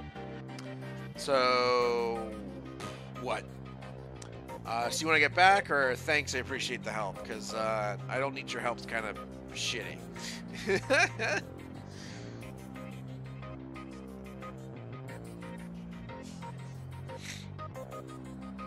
So what do you say, Don John?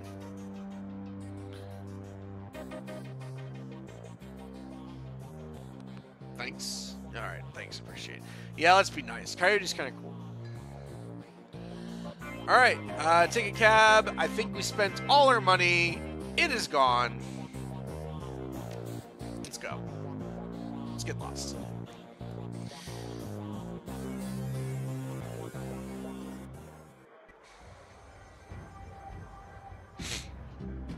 Alright, anyone else? You can sass before we go? Mr. Delilah? Doopy doopy doo. Doopy doo. We're done for now. Buzz. Nope. Nothing new to say. Cool. Whatever. He's an asshole. Ought to be. Yo-de-yo. No one in here? Alright. Slowly making my way to the door, one room at a time. Nope. Alright. Yeah, alright, let's get out of here. Doop, doop, doop, doop. So long, Miss Cleo. I mean, Mrs. Kubota. Alright, take a cab to South Seattle? Sure. To the docks. John, I have a feeling it's just you and me tonight. The South Seattle docks. You're a beast, next okay. I'll try to figure out this game on my own, John. Leaving the seamstress union behind, you head to the docks. The Ripper killed Sam, and maybe he or she slipped up with the latest victim. Left some useful evidence? Only one way to find out. South Seattle is your typical industrial area. Grit, grime, and gray. The rain doesn't help matters any. Layers of dirt mixed with abandoned wooden pallets, repurposed into makeshift furniture for the day workers. Garbage collectors in the gutters of the broken down street. Disreputable is the district's middle name. Your destination, the National Transport Safety Board warehouse, is located in the small strip of dock towards the less maintained end of the waterfront. Despite the presence of those who linger in such areas, it is quiet as you approach the gate. I must also acquire snacks. Oh, hey, Secret. Golf with your friends. I think he's a fellow knight. Why the hell is he not watching this? Alright, so here's the docks. Hello, what do we got here? Zoom in. I think we got a worker here. Streetwalker. Yeah, boy. Hey, you looking for a good time? Know anything about the NTSB? Yeah, the bums around here have been stealing old crap from the place for years. Not worth my time, though. Nothing else to say? Alright. Alright.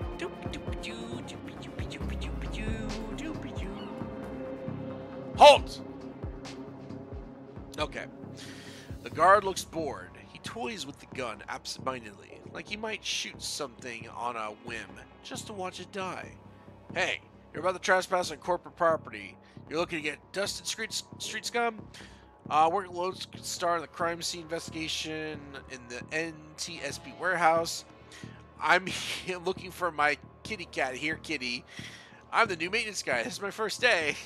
90% of the daily calories are wasabi peas. Nice. Etiquette security. Officer Gary called me in. Needs me to rule out the killer, bypass security, or if they were let in. Are Lone Star yellow and black too? I think. There's usually another option here, which I thought was kind of funny. For etiquette security, if you don't go with Officer Aguirre, and Dresden's the one who calls you, it says, I'm Dresden's assistant. He needs me to reach stuff on the high shelf. And I think that's hilarious. Let's go with work with Lone Star in the crime scene investigation, NTSB warehouse. Because I know looking for my kitty cat doesn't work, and I'm not sure about this.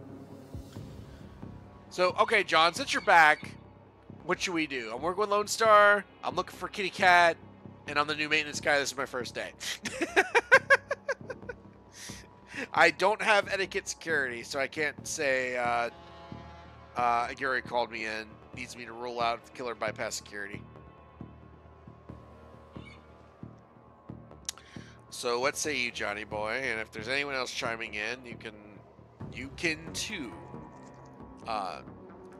change the fate of Casey. Working with Lone Star. Let's see if that works, because I don't think it does. Sure you are, and I'm Lofwar, the King of Dragons. Beat it! Oh, well, that didn't work. Alright, so that didn't go too well. Get out of here! Well, John, he didn't believe her story, so let's talk to the working girl. I think she can help us out.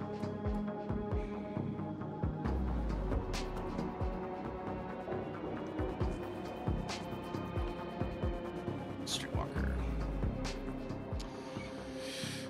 You looking for a good time? Not me, a friend of mine. I need to have some. I need you to have some fun with the guard by the fence around the corner. Loftware works at Lone Star now. I know, right? What a coincidence. She looks at you knowingly. All right, $20 gives you 5 minutes distraction. I gotta get back to her and earn some real nuyen. So she's gonna go over there and dance for him. All right, and I guess I can come over here, grab this ladder. Hey, that's mine. Who raised you? A pack of wolves? That ladder is rightfully mine. All right, so I have $5. Can I borrow it for a few minutes? I'll use your intestines as a rope instead. And I don't have Charisma 3, so I'm not taking it far. Just a little boost over the fence. So, John, just for reference, John, I do have 65 nuyen remaining. What should I do? Should I say I'll use your intestines as rope, or can I just borrow it for a few minutes? What do you think is the proper course of action, John?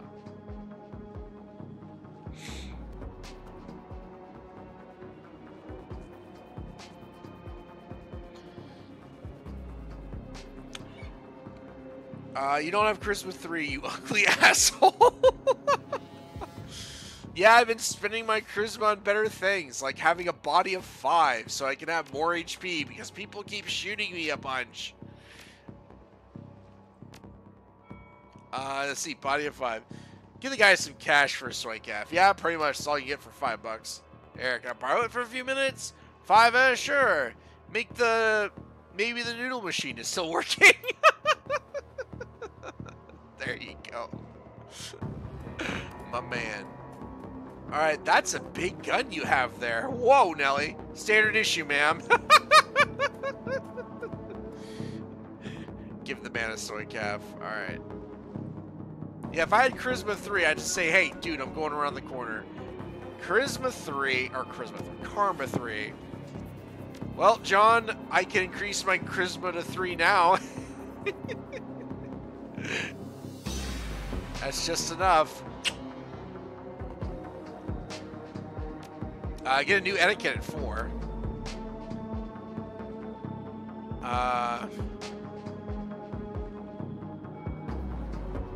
So yeah, increasing charisma doesn't do anything except for etiquettes and options for talking to people. What should I do? I could increase my range combat. Could increase my intelligence. Get my hacking up. Can I get? I do have an ESP now, so I guess I could increase my ESP. I'm not gonna worry about it too much. Not really. I don't think I'm worried about my charisma that much either. I got my strength of 4, so I can intimidate people. Sure, I think I'll work on my ranged combat.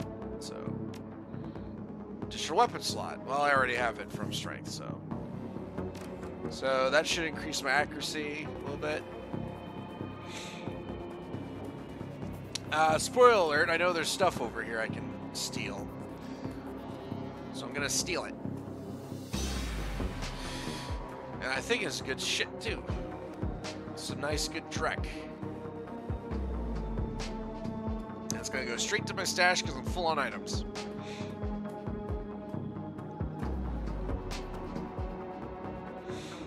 Alright, that grenade. Going to my stash. Grenade. stash. Alright, I think that's out. That's all that's out here. Do, do, do, do, do, do, do. Do, do, do.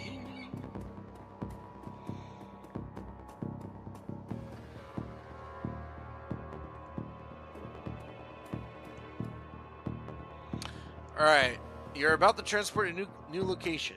Okay. Thanks, game. Appreciate the heads up. Alright. The warehouse.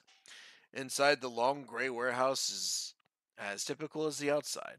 High ceilings, adorned with girders and rickety catwalks, top a huge utilitarian room. Concrete and steel walls meet a concrete floor. This is the place for storing things, nothing more.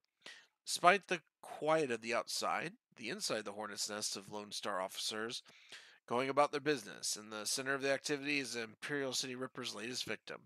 With uniforms everywhere, no one stops you at the door. It seems like the case hasn't leaked to the press yet.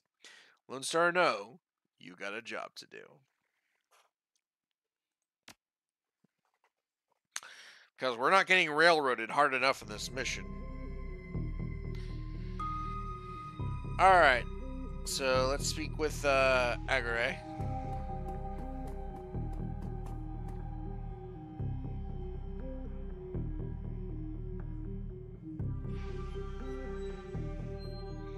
Took your sweet time, didn't you? You know, the traffic these days, fill me in. I'm a busy man. Who's the corpse? I thought we agreed to work together on this. Alright, so how do you want to start this, John? We have, you know, the traffic these days, fill me in, I'm a busy man, or I thought we agreed to work together.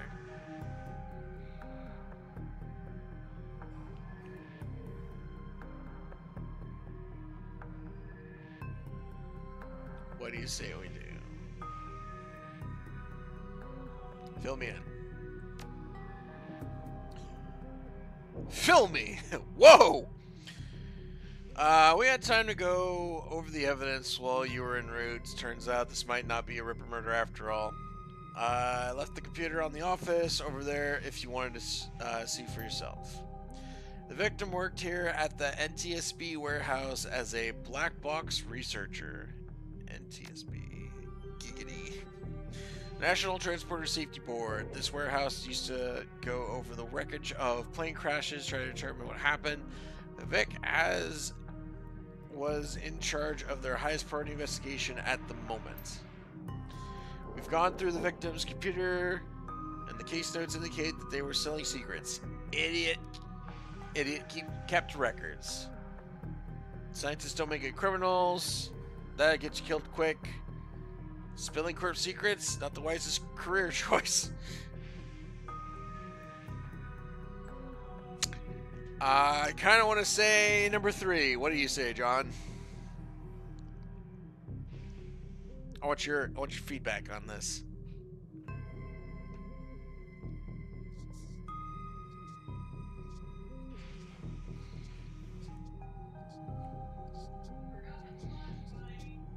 Oh well, I'm over it. How to keep records for tax purposes.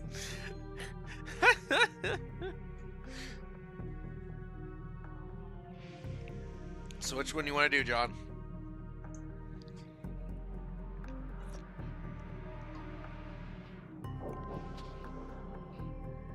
Scientists? Let's trash some scientists. Tell me about it. Someone like you probably offed him to cover up the Corp Master's involvement and try to make it look like a Ripper killing. Here's the office key. Check it out for yourself if you want. Alright.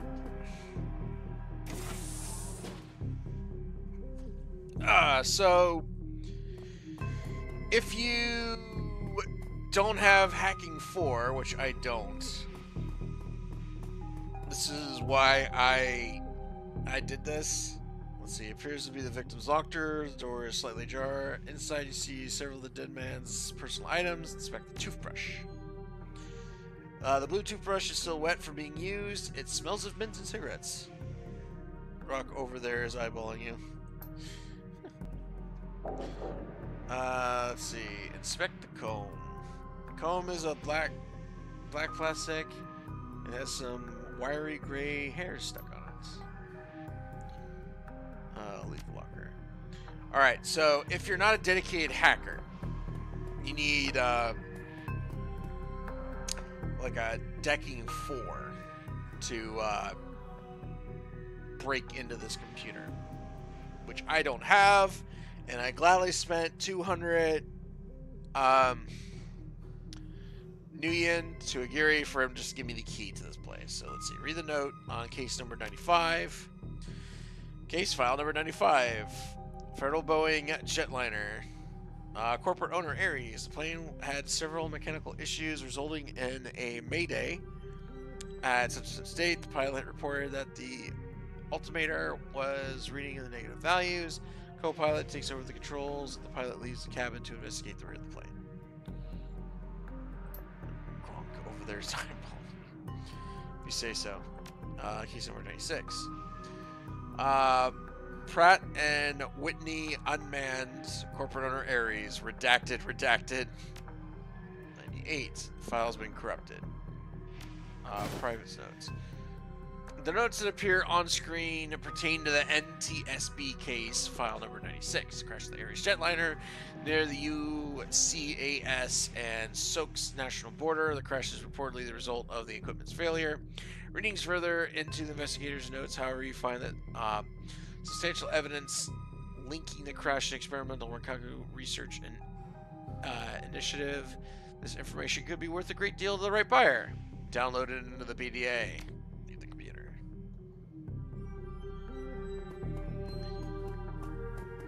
So what, are you talking about this guy?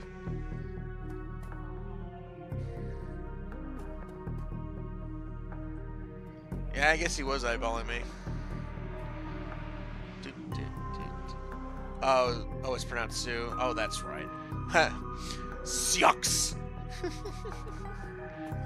That's right, I forgot it's Native American. I'm not good at Native American languages. Let's see what we got here. You don't need to go right now.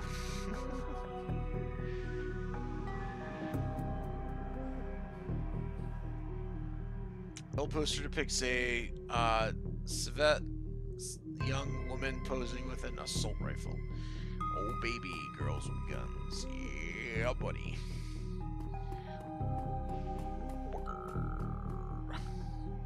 Hey look, it's our favorite residential dwarf, Dresden. Casey, surprised to see you here. Let me guess. Officer Aguirre tipped you off? Suppose that you made an impression on him in the market yesterday. Or your Craigstick did it at this rate. He chuckles.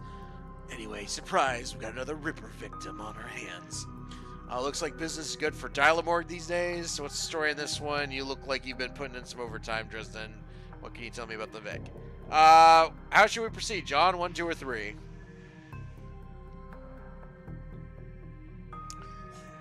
Dylamorg story. Overtime. How should we go about? Sioux. This tribe Sioux. What's the story? What's the story in this one? The victim's male, mixed Native American descent, age 38. Based on the condition of the body, looks like he was killed around 2 in the morning. Cause of death? Unknown. Several internal organs were removed from the body after death, quite gruesomely. I'm not sure if the killer even knew that what he wanted before he started cutting. Not much else to tell you, really. He does have a lot of pre-existing scar tissue, so it's probably had a major surgery at some point in recent history. Unfortunately, with the organs gone, I can't determine the nature of the surgery. Any idea what organ the Ripper was after this time? Nice hole where the chest was, so what was on the butcher's shopping list? Not quite how I'd want to go out. Okay, so idea, hole, go out. What do you want, John? How shall we do Also, what time do I need to get up in the morning? Let's see. 10 o'clock. 8, 7. Alright. So I probably should think about getting to bed around 11:30ish. Shopping? Oh boy.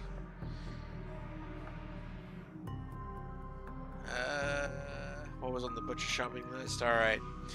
Well, the killer definitely took the lungs. The more I look at it, though, the other missing organs might just be eviscerated within the chest cavity. Is McCulsey getting any closer to the suspect? How's Officer Agre doing the case? Seems like the Ripper is taking a different trophy from each victim. Who is the woman over there? I think I'm just going to go down the list. Is McCulsey getting any closer to the suspect? McCulsey couldn't find his ass with both hands. Don't tell him I said that, though. Officers, go get her. Agre would love to solve it before McCulsey and get the gold detective shield. Plus, he'd love to see McCulsey stuck in the front of his superiors. He's already tried to bribe me to keep information from McCulsey and slip it to him. I'm inspired by their tireless pursuit of justice. Would you take the money? He grins from ear to ear.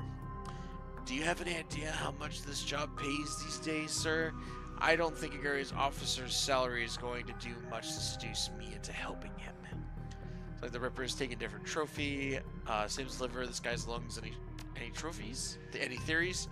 Sorry, I don't do theories. I'm just a scientist who happens to prefer dead people.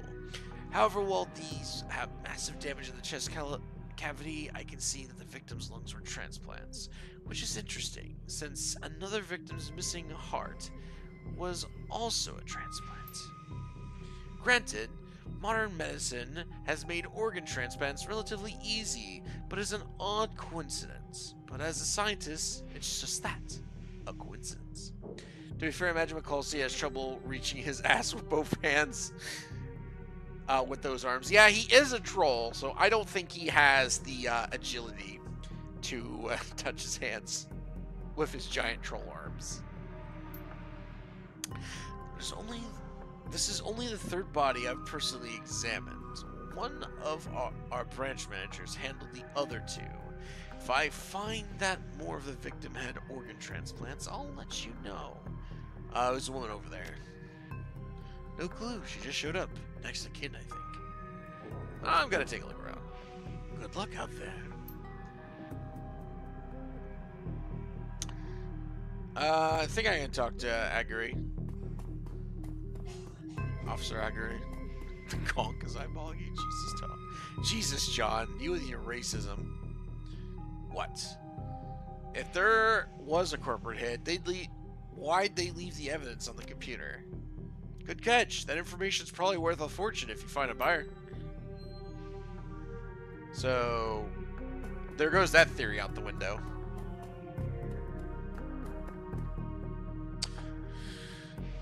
Shannon Halfsky. You're not a cop. She looks up, watching you early. I'm an independent. What's your relationship with the dead man? Nope. Who's the stiff? It's just a troll. It's not like he can read. It's not like he can read it. I see you've been praying. Do you know the deceased? Alright, John, how do you want to handle this? Nope, who's the stiff? I'm an independent. What's your relationship to the dead man? Or I see you've been praying. Do you know the deceased? Just walked up to this random chick, be like, yo, who's the stiff?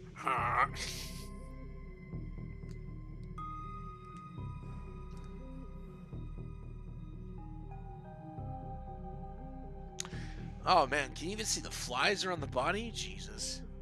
Praying. Alright. Just be respectful, I guess. Yes, he's my older brother. I've asked Bear to help me speak to him. She shakes her head, looking like one who has found herself lost in the first time in her life. But I'm afraid his spirit is too disoriented by the recent journey to answer me. You're a shaman? Yes. For all that it's good it's doing me. If it could just make contact, I might be able to deliver justice and allow my brother's spirit to rest. Were there any other witnesses? There's gotta be a way to force him to talk. I can tell you're using a shouldering every burden. Wait. I can tell you're used to shouldering a heavy burden, but maybe there's an easier way. How do you want to do this, John?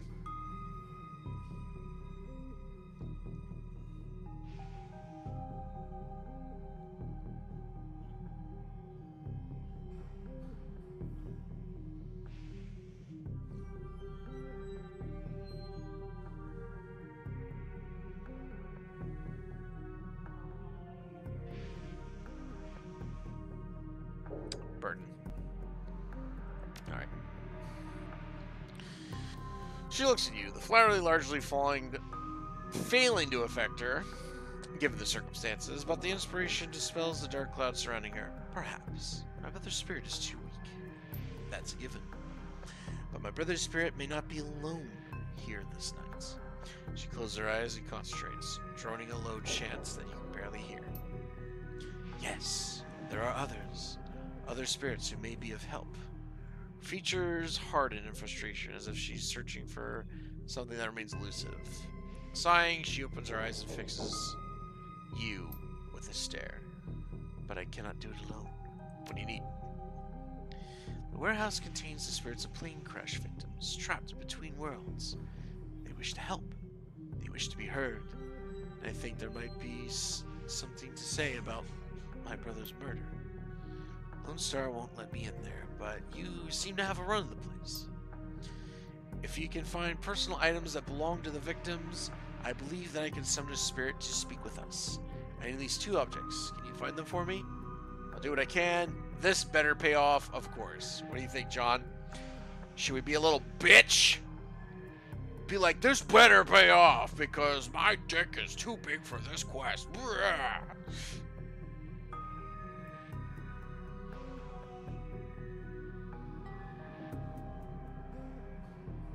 Meanwhile, Dresden is totally covered in flies.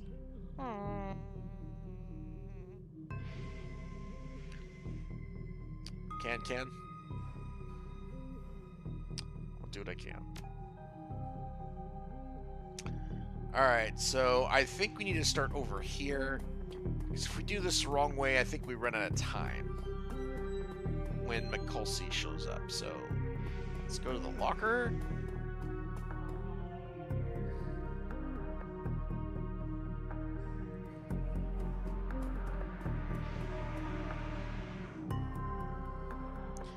Alright, let's inspect the comb. Let's see. As you reach for the comb, the hair in the back of the head stands on end, and when you take a little shelf, your heart thumps in the chest hard. Must be one of the items the shaman was looking for.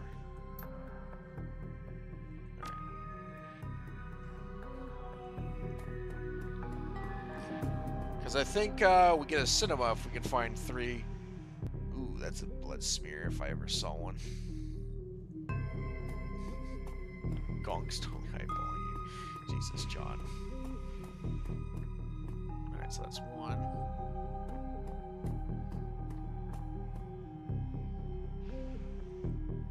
Yeah, thanks, John. I totally missed that.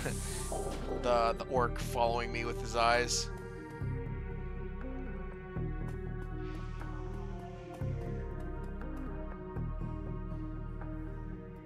Alright, let's see. There's a large pile of old shoes on the ground next to the airplane seats. Could be discarded luggage or possibly shoes worn by occupants of the plane at one time during a crash. Check through the shoes. Find nothing interesting about the shoes in this pile. Oh. Well, I don't know what tips me off about the shoes then. Probably a higher willpower? I don't know. It's hard to say whether this is a heap of items and refuse covered with plain trash or simply trash that hasn't been taken out yet. Dig through the trash. Sticky substance of some sort that have seeped through the trash pile, and your hands are quickly covered with the stuff. After searching for a minute, you unearth a handful of interesting items. Inspect the earring.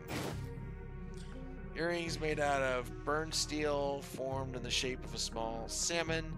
Immense primal fear washes over you when you touch the surface. Must be one of the things the shaman's looking for. You take the earring. Spec the dented lunchbox. The dented tin lunchbox that's seen better days. You can barely make out the face of the grinning troll in the front. Spec the cred stick. Surprisingly, the cred stick's still functional. You slot it in your PDA with 200 nuyens added to your account. Hey, walk away. Alright, I don't know how to get it, but normally in the shoe pile, I think there is a shoe you can get, but I don't know what it takes to differentiate the shoes.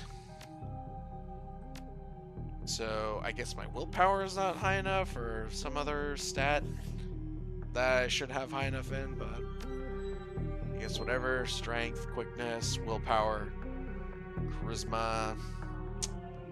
I don't know.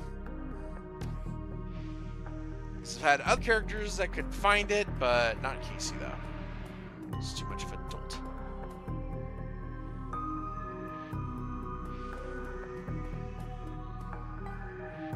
So I guess I won't be getting the special ending. By special ending, I mean special thing for getting all 3 of the items. I feel as though you have found enough objects. Yes, here they are. Maybe need etiquette foot fetish. That is not an etiquette, John. You hand her the objects you found. She closes her eyes and chants over them at a time. When your eyes open again, they're filled with tears. Thank you. These items are all I will need. It shouldn't take me long to... What the hell is all this? Shit, he's here.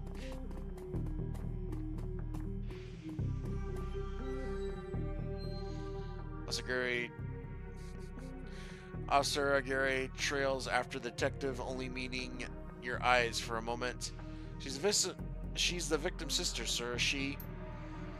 This is a crime scene, officer, not some sellish drum circle.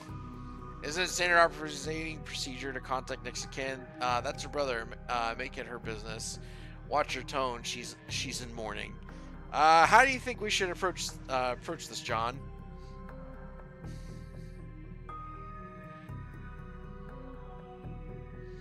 Standard operating procedure. That's your brother. Watch your tone. Maybe you shouldn't yell at a shaman mourning the loss of her brother. Seems to be a very unwise decision to make. That's just me.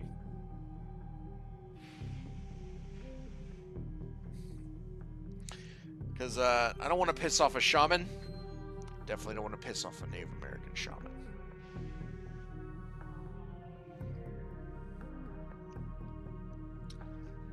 Watch your tone. She's in mourning. Watch your ass, else you're going to find my boot lodged in it. Oh. Well, you recovered fast on that one, John. Now get the hell out! Come on, if we stay much longer, I'll be doing something I'll regret, or worse, something I'd enjoy.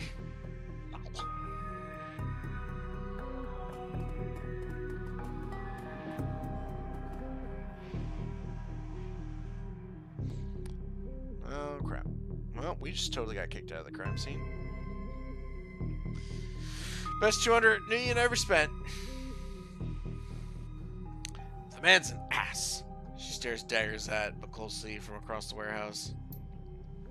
There's no helping it now. I should just be grateful you were able to collect those items before the clods carted everything off. Can you still summon the spirit? Not from here, I'm afraid. Spirits such as these have domains to which they are anchored. We need to get back in there. I'll come back later once the coast is clear. Murder cops like these won't tie this place for long. Not looking good now. Do you have plans for this evening? How should we proceed, John? Should we ask her out on a Shadowrun date?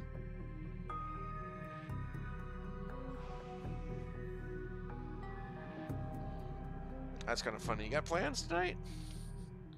Could do a run. Plans. Well, John, my man.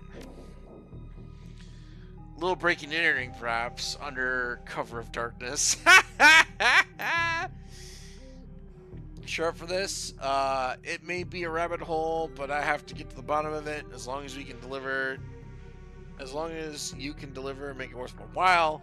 If it means your brother's killer doesn't take another life, then yes. How should we do this, John?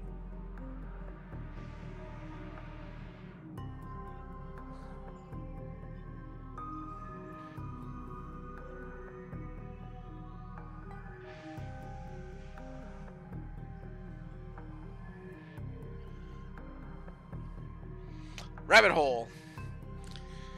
Oh, baby. Let's go with the innuendos.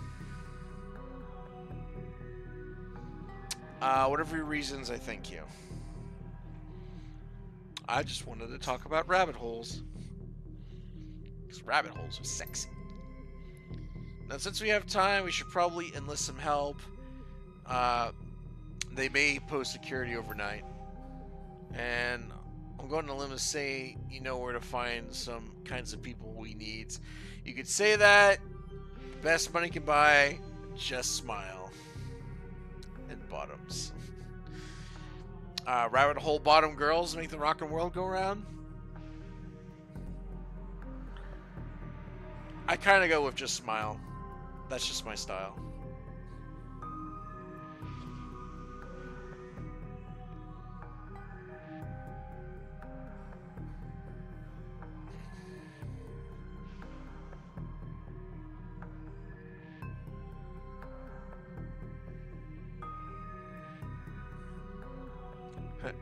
Start talking about bottoms and rabbit holes, and I get really excited.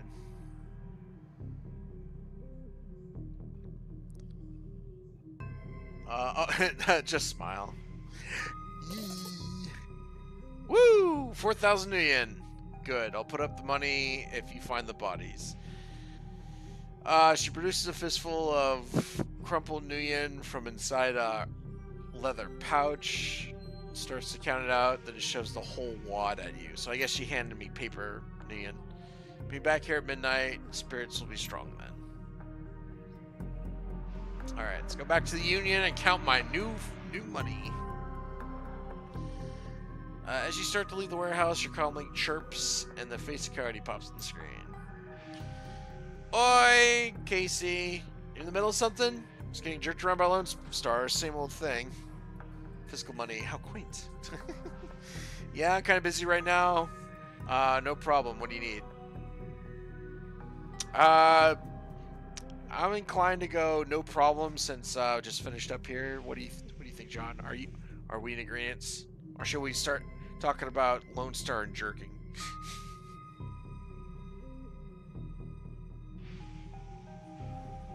Jerk it. Always jerking it. I hear you.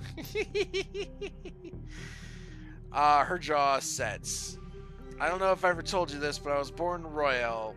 Beetle pushers like Stevie J ran the squats, ran my world when I was growing up. I remember. Sounds nasty. Get to it.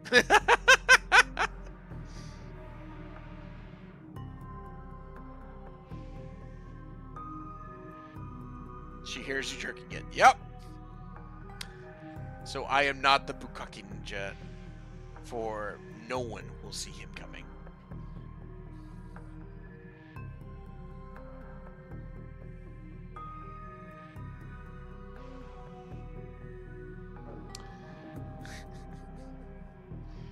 God, I'm really mad at my friend who came up with that crap. Oh, that reminds me.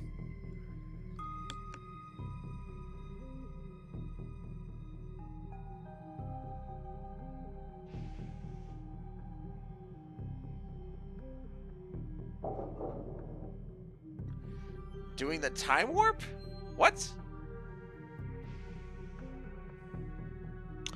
So we got I remember, sounds nasty, and get to it.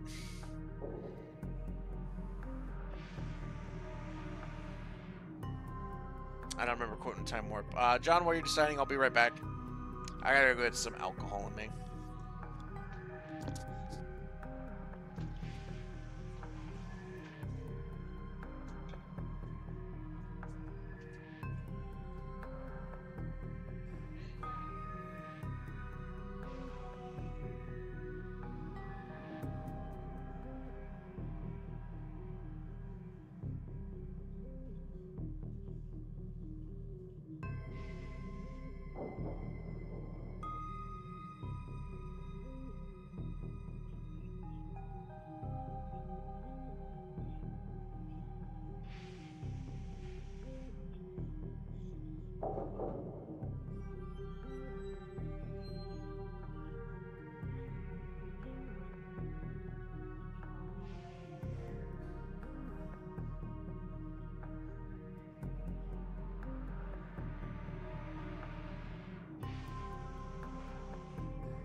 I'm back. Let's see. It's a song from a movie. Too many adult themes for you have seen. Uh-huh. Right. If you're talking about like a live action movie, John, you're probably right. If you're talking about an animated movie, you're probably wrong. Anyway, live on stream, Baka gets drunk. Cheers. Ugh. Alright, I'm gonna say I remember. Since John's too busy talking about Rocky Horror Picture Show. Wiz. I have a cousin Gino who's been missing for months. He hit the sprawl about a year ago and immediately fell into some tweakers, bad guys. They hooked him on high amp dream chips and started using him for all sorts of dreck. I tried to help him, but he pushed me away. Then he disappeared. I've been shooting up Beetle Labs ever since trying to find him.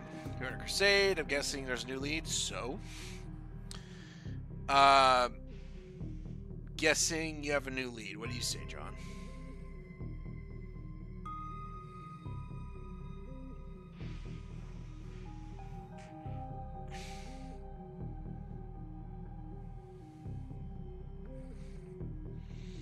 Too many adult themes. Why? John, it's like you don't even know me. Lead. Yeah. John, you and I are on the same wavelength. It's not a lead! What?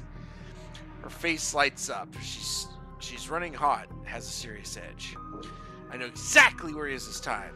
Got an old friend who eyeballed him herself. I'm on the way, Paco's with me, but we could use another hand. You in? I need you right now. Oh man, baby. On my way, you know the deal, Coyote. I work, I get paid. I'm working on the Ripper thing. Can't get distracted. What do you think, John? Think we should push him for money? Be a dick face?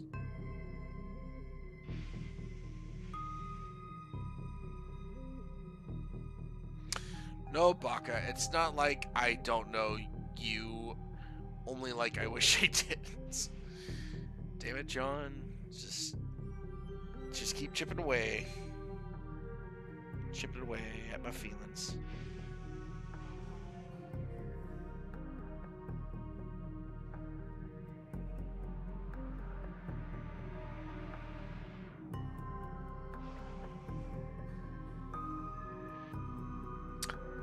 Get paid, lol. Okay. Her face falls. I got nothing, man. Call it a favor? Sure, maybe there's a way for me to come out ahead anyway. Good luck. I gotta get back to looking for Sam's killer. Alright, so I think if you do this, you can call on her to do a run for you for free. So, you want to do that, John, or you want to leave her out to dry?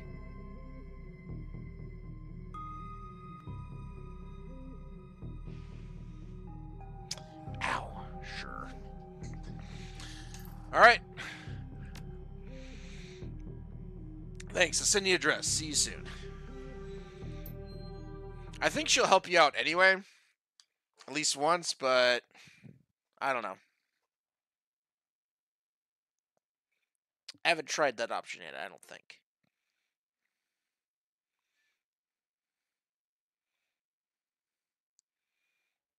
Oh, son of a bitch, that hurts. Cody's Crusade. Cluster of dilapidated buildings where Cody told you to meet her appears to be the remnants of a public housing project. Buildings look like a cesspool filled with human debris. You find her standing with Paco on a street corner, eyeing the roofs. The doorways, the windows, despite her attempts to engage her, Coyote barely says a word. The three of you weave your way through the tenements. She's walking purposely. Her new cyber hand flexes open and close with every step. It's unclear whether the action is voluntary or not. Circle around back of the building and Cody jumps up. Grab the bottom rung of the fire escape ladder and pulls it down. Without a signal, you start to climb towards the roof. Paco looks at you worryingly and starts up the ladder.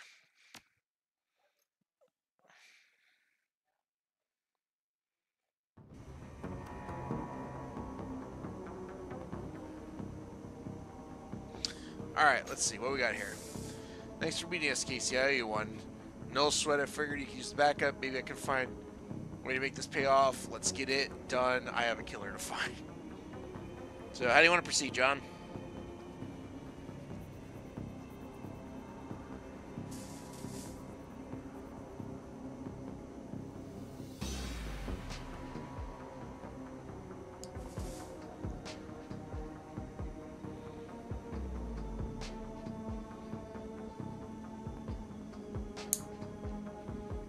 No.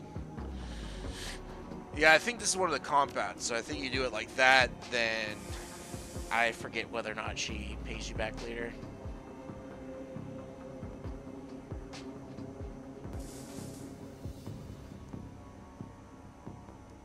I don't even know if she's worth it, honestly.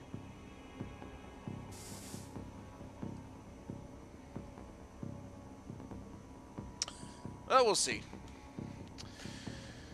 Yeah, you never know. It makes some sort of firepower to expect for those beetle squats. Oh, hey, listen, I got good news for you. So, you know Sam's sister, Jessica? One of my contacts found her for me while you were on the way here. Called her and asked her to meet about the union later today. Hope that helps. Good job, thanks. I thought I told you I didn't need your help. Lol. I think good job, thanks. Order. Beetleborgs?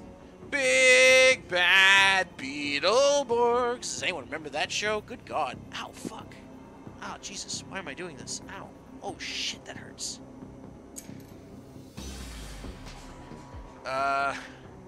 She looks at you, her scarred face soft. Least I can do.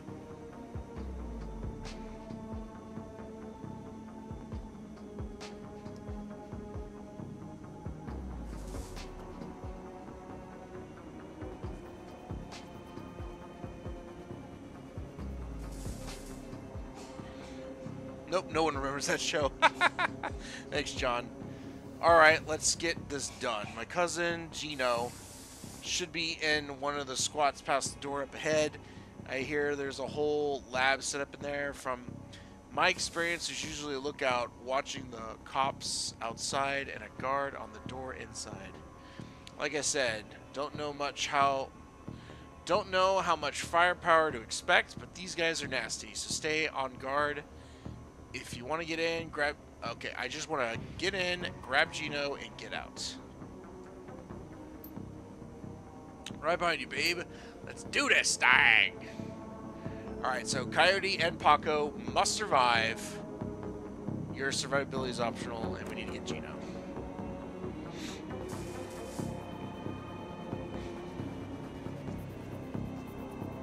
Alright, I'm going to stop this because it hurts. That is dumb. Alright, so let's talk to this guy. We got a BDL cloaker. The orc looks twitchy. His eyes roll in his head. He scans the three of you, looks past to see if there are others. Licks his lips and nods throughout as if going through some sort of internal checklist. Nope. No. Oh, okay. Hi, hi. How you doing? Good day for a trip, ain't it? She leans in, whispers your ear. The guy's a clocker. Trades time for chips. Part salesman, part lookout. Probably has a signal device for the guys inside. You want to go on a ride? You sell beetles, right? He grins, a lopsided grin.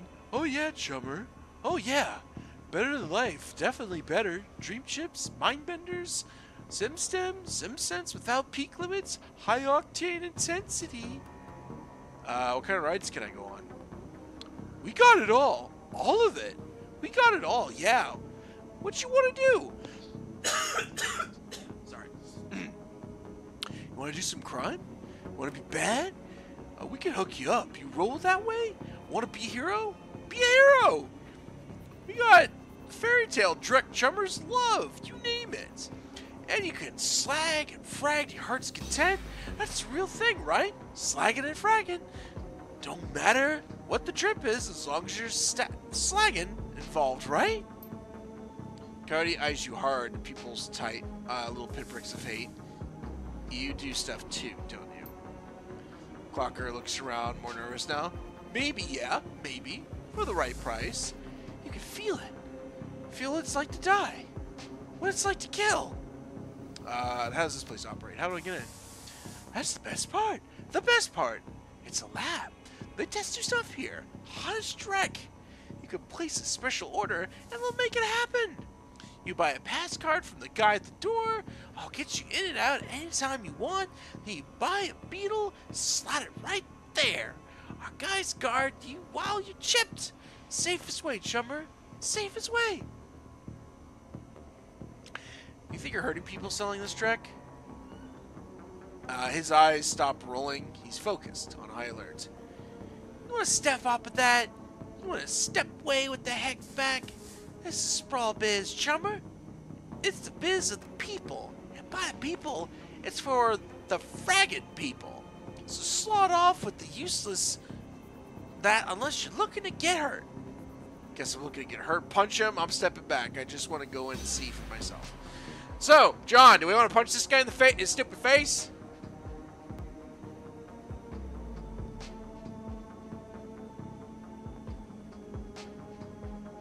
Because, I think he'll alert everyone if we punch him.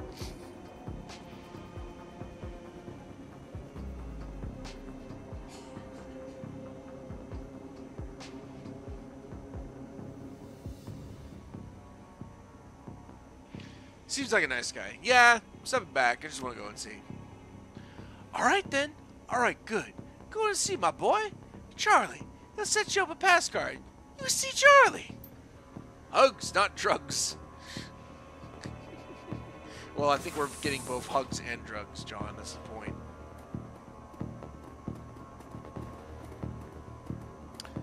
Alright, then we got this girl, concerned woman. Alright, let's talk to her. Or go behind her. That's cool. I don't care. The woman's probably in her 30s, but hard times have aged her. She looks at you concerned. Don't do it, friends. Don't slot that dreck they're selling. Beetles are killers. They're theirs most of all. You sound like you know from experience. Do you have a pass card to get in? Beetles, not beetles.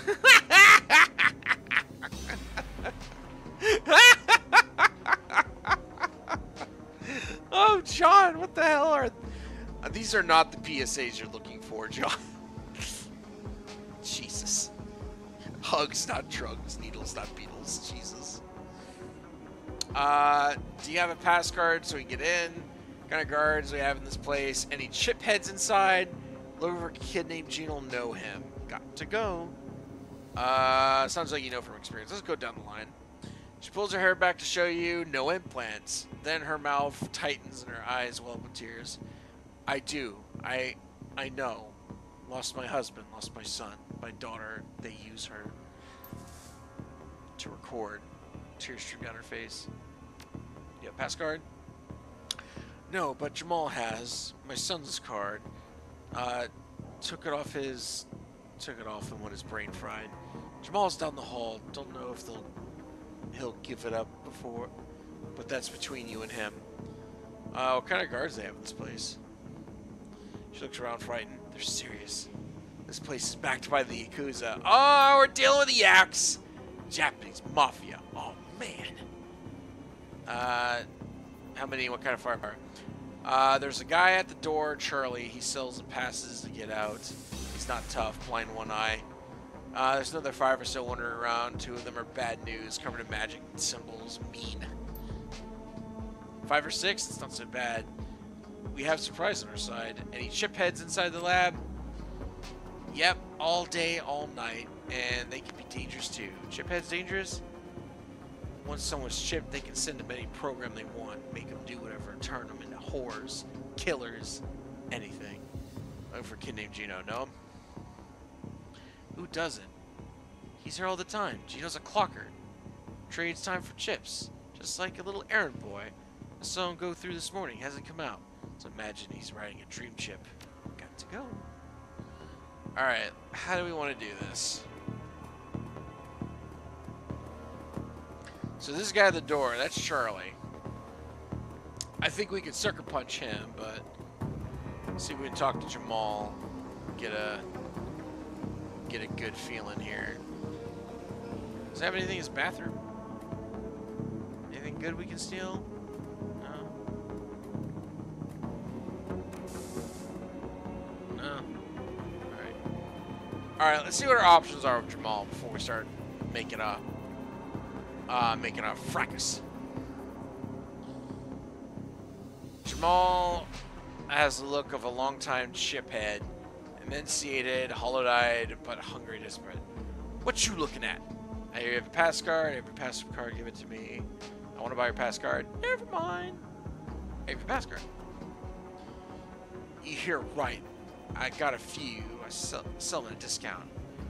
Charlie charges 500 for them, and I can get you 3 for 100. I was thinking 75, pay 100, walk away.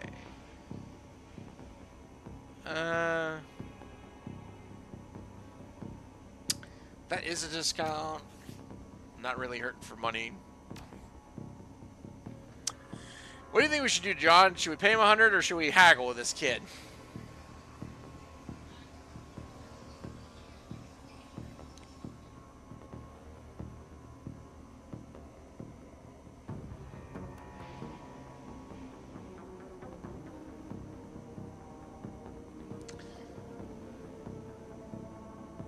Or I could just punch this guy in the face, who's blind in one eye, and haggling is rude. Alright, pay him 100.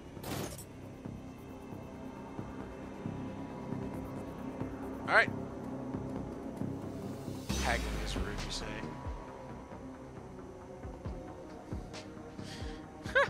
Didn't even need it. Charlie is an orc with an expression of boredom and one milky eye. He drones through the standard platter. Need a pass? 50 nuyen each. 150 for the lot of you. Then that'll let you come and go as you please. You can chip in there and we'll keep you safe while you ride. BTL chips are separate costs. Last about 3 hours. Prices vary. Choose inside. Got your passes right here. Sucker punch him in the eye. Fix him with the stare. I don't need passes, do you? I don't think we need passes, do you? And Charisma 4. When I take a look around, if the section's good, we'll give you 200 for our way out. Or never mind. So, I think we should just show him the... Do you want to punch this guy, John? Or do you just want to give him the passes and go right through?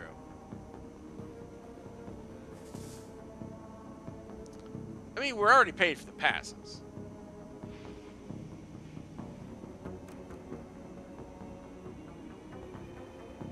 What do you say, John? Johnny boy! Violence is not the answer. Alright, give him the passes. Great, have fun.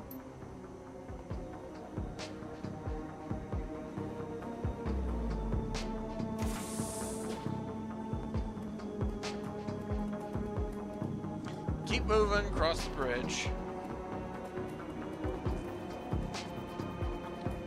So I guess we don't have to fight these guys.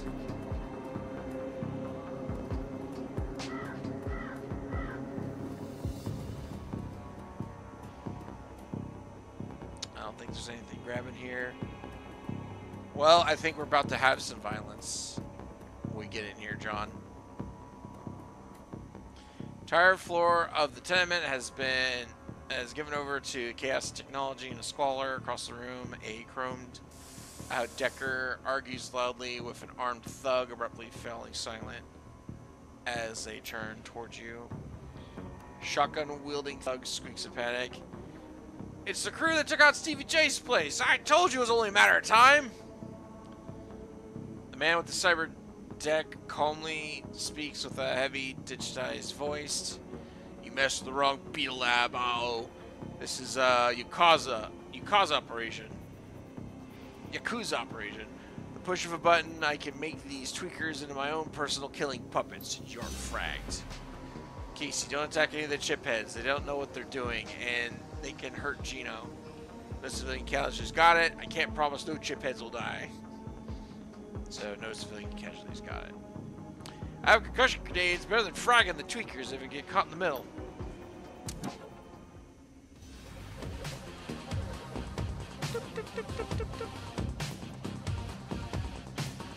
Yakuza! Yakuza what? Dance for me!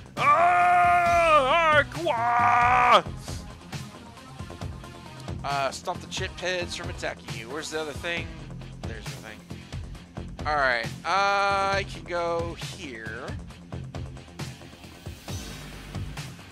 And let's see. How many guns do I have?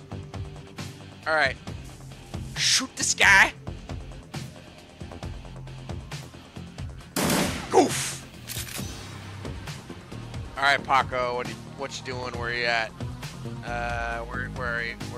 Where are you at, Paco? Got the baseball bat, Cody.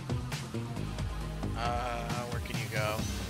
I guess you can go here. I guess you got a shotgun too, and a pistol. Yeah, girl. Get him. All right, shoot this guy. How's your pistol looking? She's got like all the accuracy stuff, but man, 10, 12. Yeah, let's get this guy. Goof! God damn it. You caused us some problems. Yeah, Eric, we caused us some problems already. I don't know what you're gonna do with that baseball bat, Paco, but I guess so. Paco, your ass right here. You have a real weapon. A real man uses his fist. There we go. Uzi. Alright. Can we kill this guy? There we go.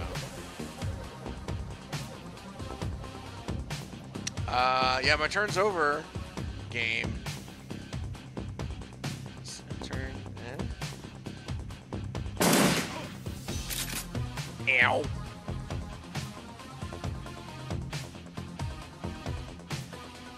Yeah, I don't even have a Decker right now, so... I think the whole point of going into the Matrix here is to stop the chip heads from attacking. So I think I'm going to do that. It's Casey. Let's come over here, jack in, power up. Bloop, bloop. Gee, it's like I planned this already.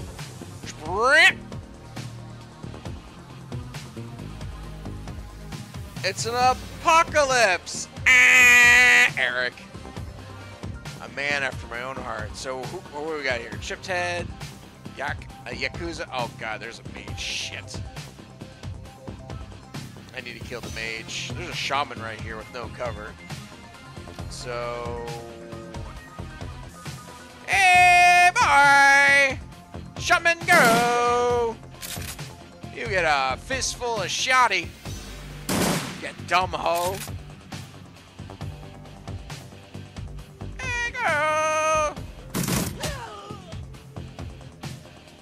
Oh, and I can't use this grenade, can I? Damn it, no. Alright, can I shoot this mage? No! Let's see, so that's chip head, that's chip head. No. I want to shoot the mage. This is why you buy grenades. What's his name? Paco has stun grenades, but I forgot that stun grenades require 2 action points to throw. Like that. Ah, Paco! Why you do this?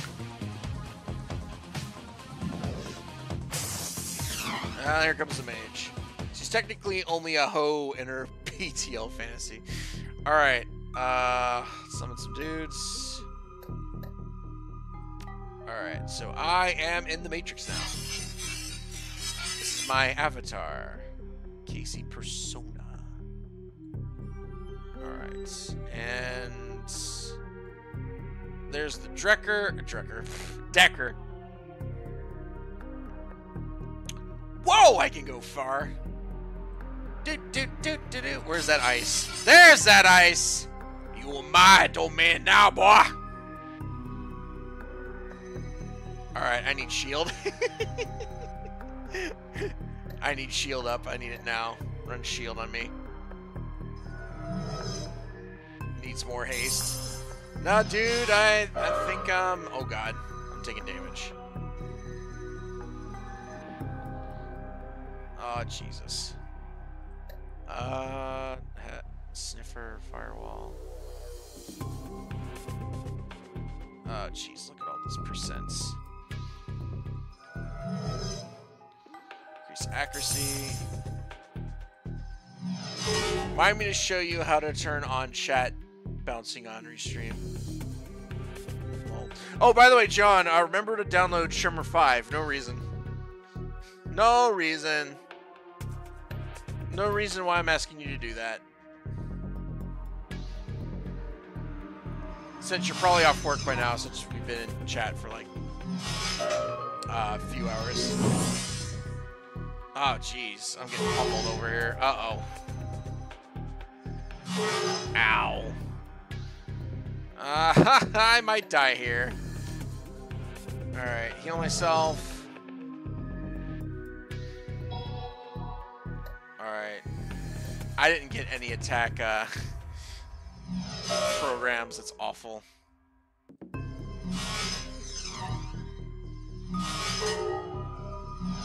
Oh, okay, never mind.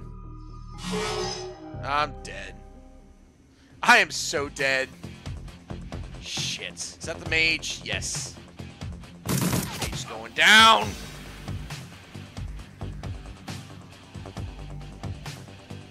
Reload my baseball bat.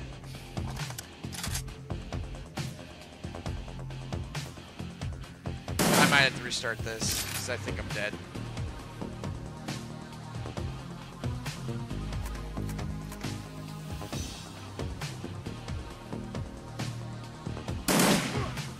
Ow.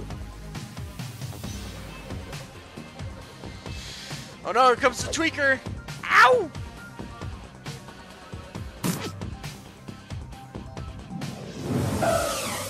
Oh man, you guys suck.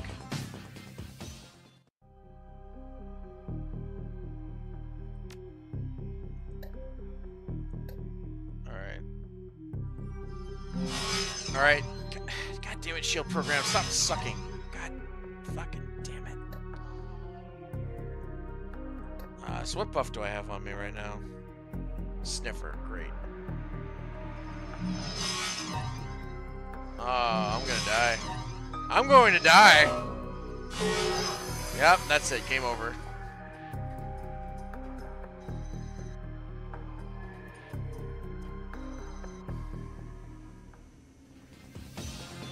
Oh, it doesn't kill you? Cool.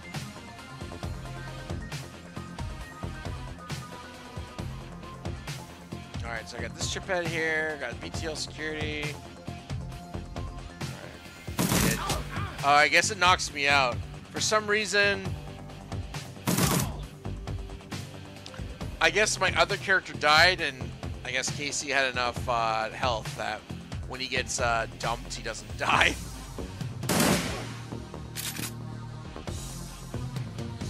Alright, Cody, you start being a badass now. Just start killing yaks like it's not a thing.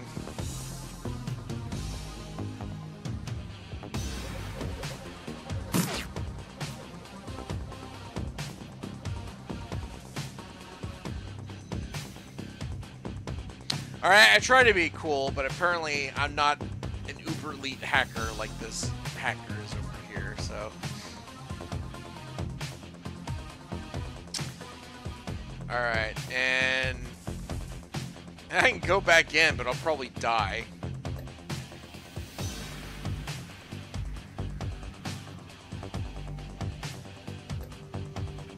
Because, how much health am I at now? Look at all this points that I have. All this karma I could be spending on increasing my decking.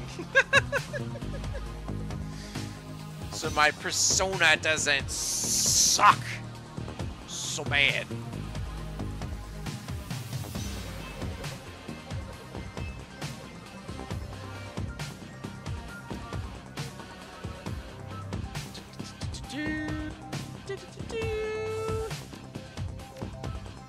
Shotgun. Alright, I have shotgun 3 now. So that should be a thing. Chip man. Block line of sight. I think I should heal myself.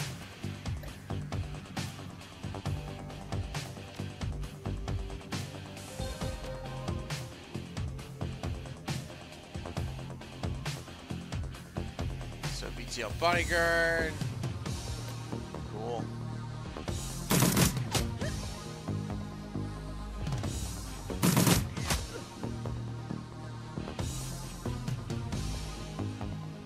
All right.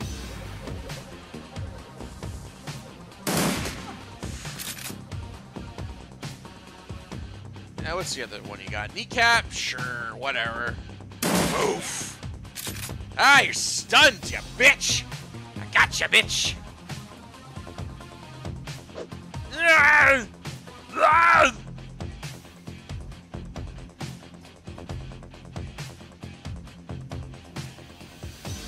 Alright, so I think Casey's a lot better at beating people in real life than in the Matrix. Good to know. Alright, so...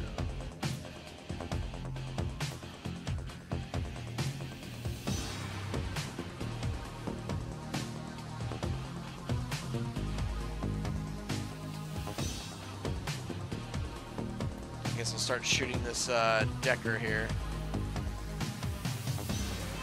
Alright, asshole. How do you like me now? Out of ammo? That sucks. Time to go in with a baseball bat! Yeah! What back? Missed. Couldn't hit a stunned mage, you piece of Shrek.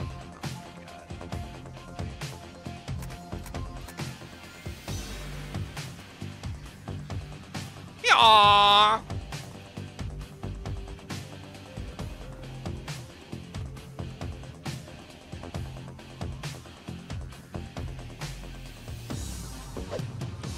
Wow, these guys can't hit worth a dick. Oh, that guy can. Damn it, Paco, why do you have to suck so much with a baseball bat?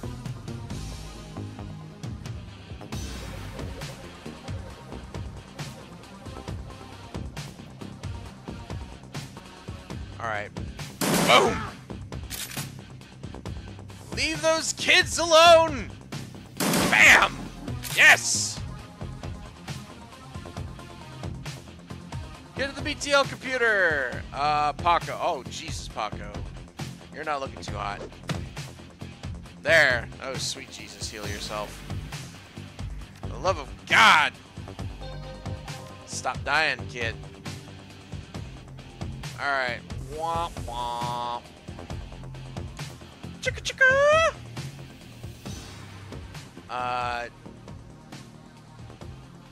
Oh. Forcibly end the puppet BTLs. Well, that sucks. Oh well.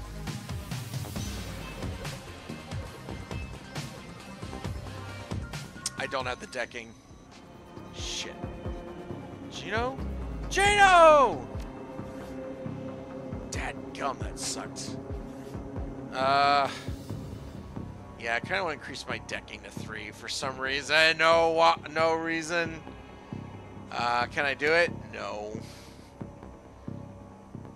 I guess I get my intelligence up. Oh, this is gonna suck. Sorry, boys. Gino's probably dead. You eject the BTL. Gino's been writing. He gasped suddenly with his eyes flutter open. He looks confused. Worse than the other chip heads you've seen. The lips are white and chapped. His eyes sunk into his head. And there's vomit on his shirt and sweat on his forehead. When he speaks, his words are slurred. He's burnt. What the hell? Who slaughtered me out? Who fraggin' slaughtered me out? Coyote is shaking. She looks horrified. Gino, it's me. It's Carla.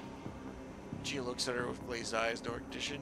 Slap me back in, goddammit! This is bullshit! I don't want to be here anymore! Slap me back in! Looks around the room, angrily. His hands reach up for his implant. Coyote grabs his wrist and stops him. Gino, no. Coyote, be careful. Gino wrenches his wrist from Coyote's grasp and he staggers back. Reaching under his shirt and pulls out a gun. Coyote watches him, horrified. With tears in her eyes, Gino waves it around, blinking wildly. Back off! Just back the hell off! Take it easy, Gino. We're backing off. You brain-burnt kid. You're gonna get off on the chip now. Drop the gun, Gino. So, how should we handle this, John?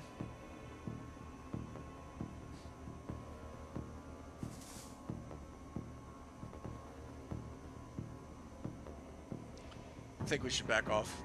Easy. Take it easy. Alright. Take it easy, Gino. We're backing off. Presses his hand to the side of his head, his fingers still on the trigger, squinting. What the hell is wrong with you people? I'm trying to help you. This is the way you help me? Look at this place. Look at me. He's looking around the squalor of the room, then glimpses his own reflection in the machinery. Oh, God. Look at me. With the gun down, Gino, come with us. There are drugs that can help Gino. We can go slow. The chips aren't reality, Gino. Come with us. I think there are drugs that can help is the right thing. But what do you say, John?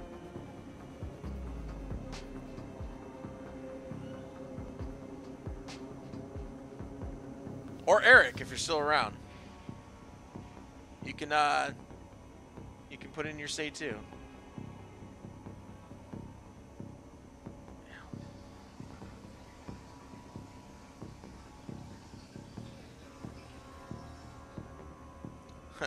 Do drugs, not hugs. John, okay. He looks at Coyote. Looks at you.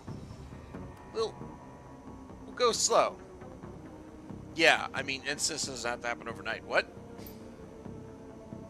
He drops the gun and Paco quickly scoops it up. Coyote grabs him fiercely. He slumps into her arms and she rocks with him for a long time. His head buried in his shoulder. Her head buried in his shoulder. When she looks up, she locks eyes with you. The deepest gratitude reflected in her face. We're done here. Done. I don't need to step foot in one of these places ever again. So we did drugs and hugs, John. Looking for trouble. Shen's plan is the best lead you've got to find out more about the Ripper. But getting back into the warehouse is going to require some support in case Drek hits the fan. Seamstress Union will be exactly what you need. A fixer, finding an unnecessary middleman, and a deal broker is key to most plans involving Shadowrunners.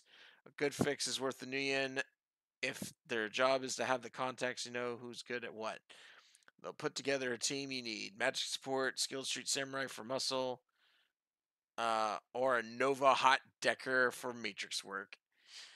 Running the Shadows is a life and death gamble. It pays to hire the best Shadowrunners you can.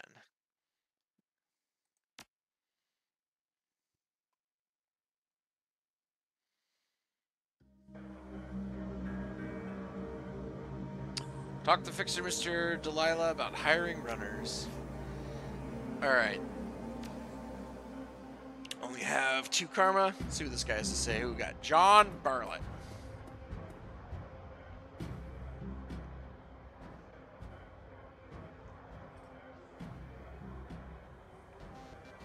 Hey, Casey, there's a woman looking for you. Jessica something. She's waiting for you on the stage. Bellevue type. Wouldn't order anything. Wouldn't touch anything. I think she's afraid of disease or something. No charge, chummer. Why is the bar so empty? Who's around? Is that guy still bothering you? Why is the bar empty?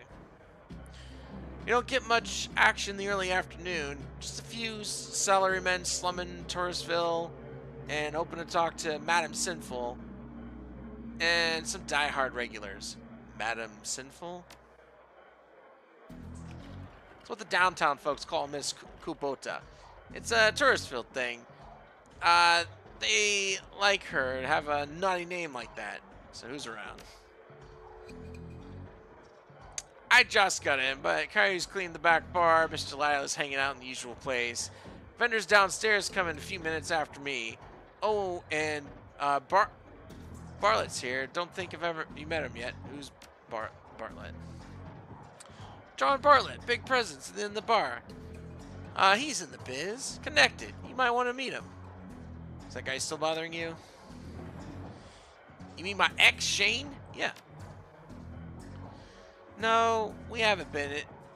He hasn't been in since last time. No calls or pages or handwritten notes either. Weird. He's just so persistent. Guess he finally got the message. Maybe he'll find someone at the Universal Brotherhood and settle down. I gotta look around. Have fun.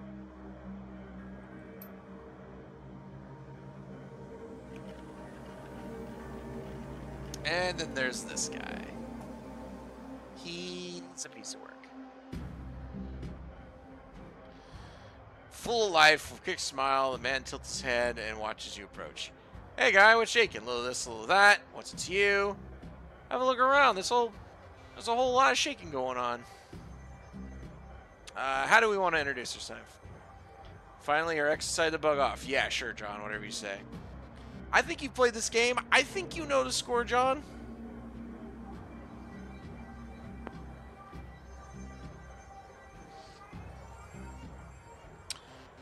Fuck, that's a lot of blood.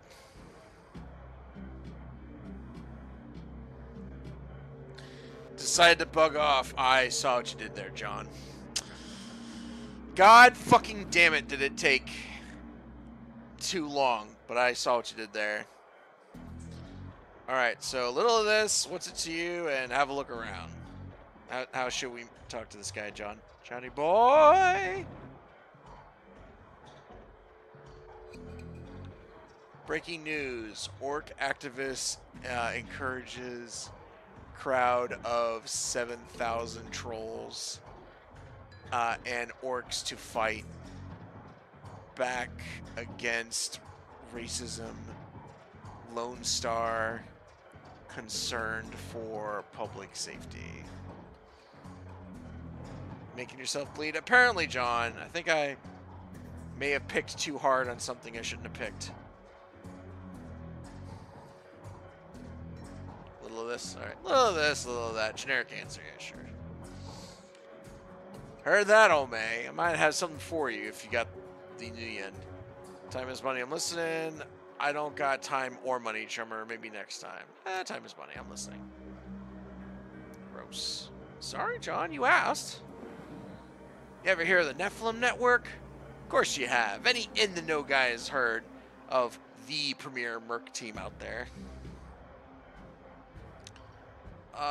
If you say so, of course I have.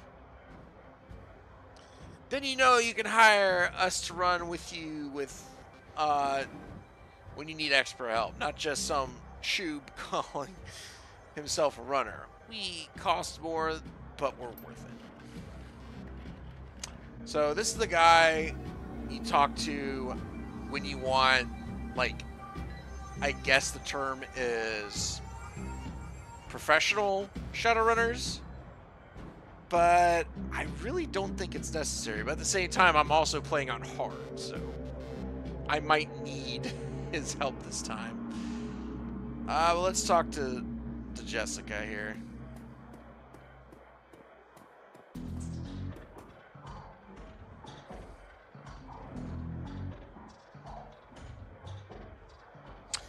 At a glance, you can tell that Sam's sister Jessica is from a different world, the opposite of Sam in almost every way.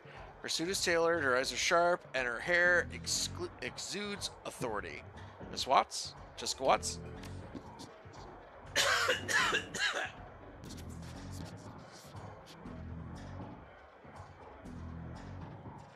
Sighs you up and down worryingly.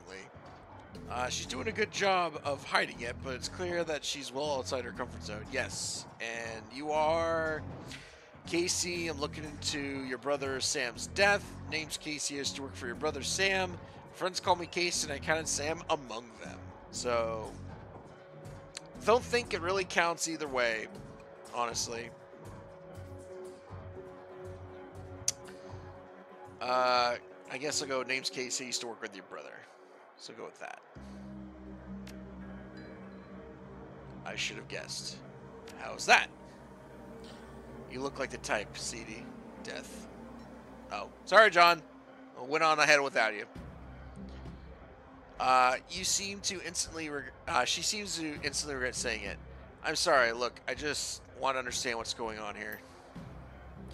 Woman who called herself Coyote contacted me this morning to inform me that my brother was dead, and then I should come into this place and speak to someone about investigation. Sam didn't die of natural causes. He was murdered. That's right. I was hoping you could get to the bottom of this. Very sorry for your loss. All right, John. I want your input on this one. How should I proceed?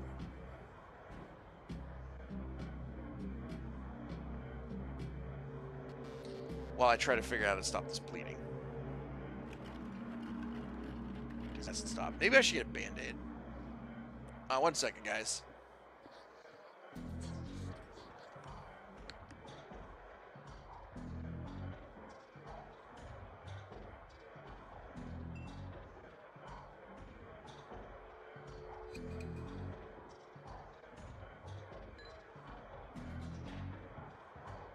Alright, be right back, guys. I'm gonna go find the first aid kit. One moment.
Alright, I'm back.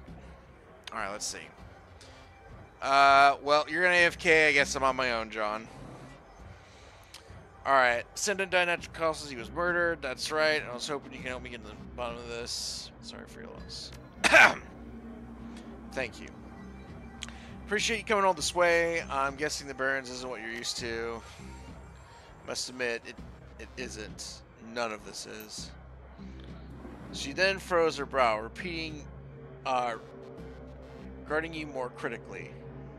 You're not with the police, are you? No, I'm not. Is that a problem? Afraid that I'll out by yourself. I'm getting that a lot lately, but no. I'm getting that a lot lately, but no. But look at her face. She is clearly struggling with this. I'll be honest, I would just as soon put it all behind me. The fast way to do that is through the proper channels. Surely there is an official police investigation going on. Why not let the professionals handle this? I am a professional. Lone Star professional? The ones I've seen. I think they use all the help they get. I'm going to go with I am a professional. There's some better things to do than waste your time searching for whoever killed my low-life brother.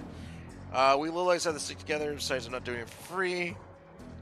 With this kind of payday, a few things I'd rather be doing. First, same as my friend. Second, I'm being paid for my trouble.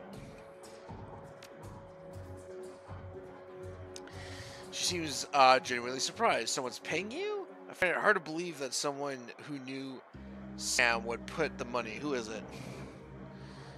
I'm afraid it's on a need-to-know basis. This is ridiculous. He was my brother. And you seem real shaken up by his death. Fine, I'll pay you 100. Just tell me. Done. Sam Watts. I don't understand. It's called a dead man switch. You triggered it when he died.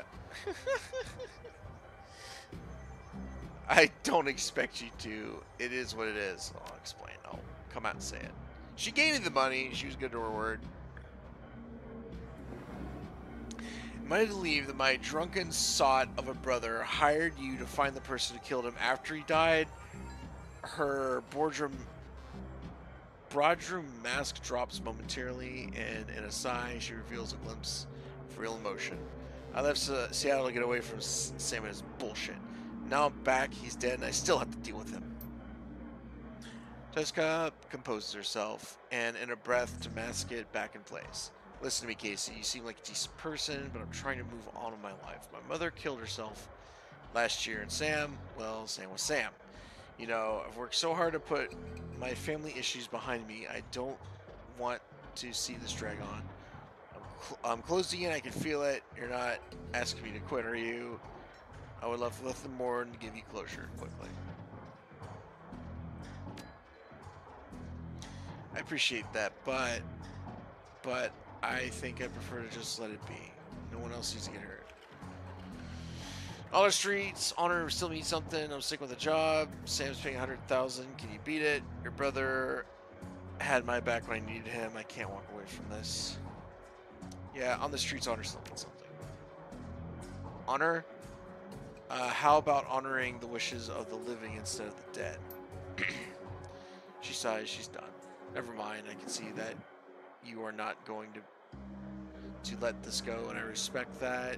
You're honoring my brother's memory in your own way, but I hope you can understand how emotional this is for me. Jessica's demeanor instantly changes from reluctant to helpful in the span of a single meditative breath. Maybe you can do all the things you can the police can't, and maybe I can help. What do you need from me? When was the last time you saw and spoke to Sam? It's been ages, I can't remember. Bartender at here recalled Sam complaining about arguments with his sister. There's a note on Sam's body. Sounded like an apology, an offer to meet up. Buried hatchet. It was signed Jessica. Nothing, not even a phone call, a letter? I wrote many such notes in the beginning, but I hadn't made such an effort in a long time now. I don't know why he would have kept it. Where United States murder. I'll overlook the implied accusation and tell you that I was at a fundraiser all evening, a very crowded fundraiser. Sam have any enemies?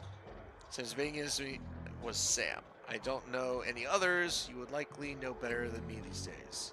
Are your brother close?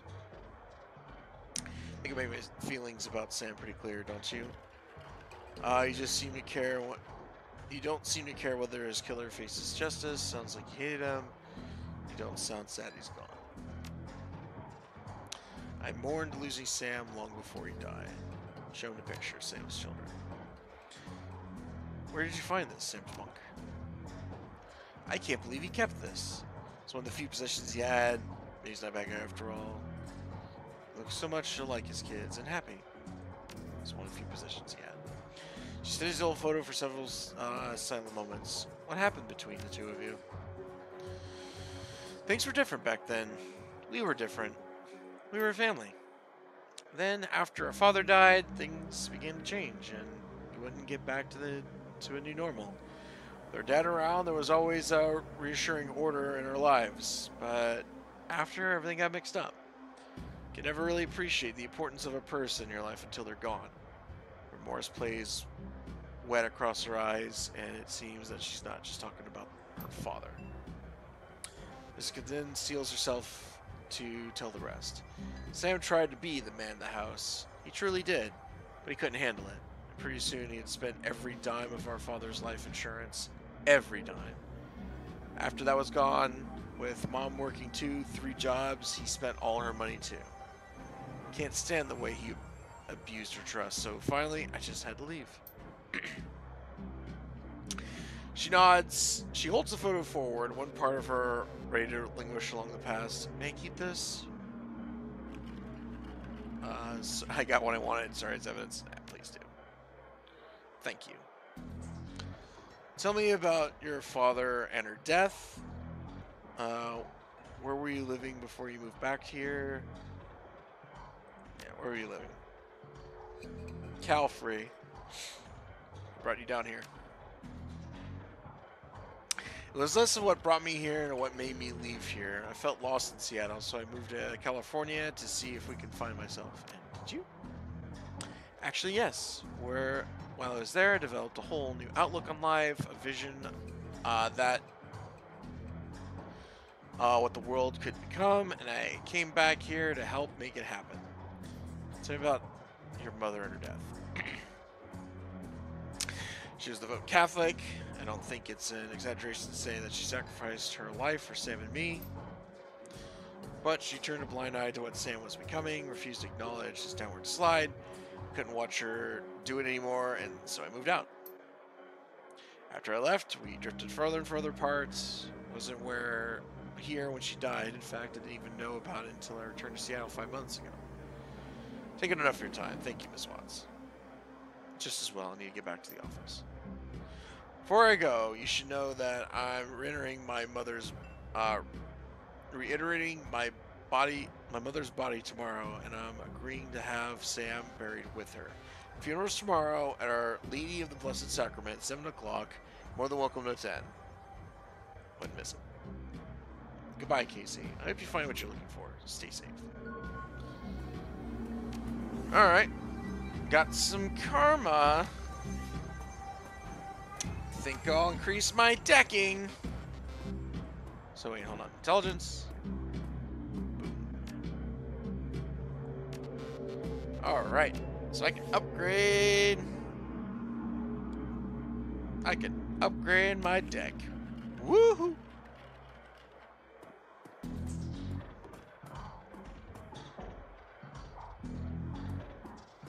Let's talk to some people!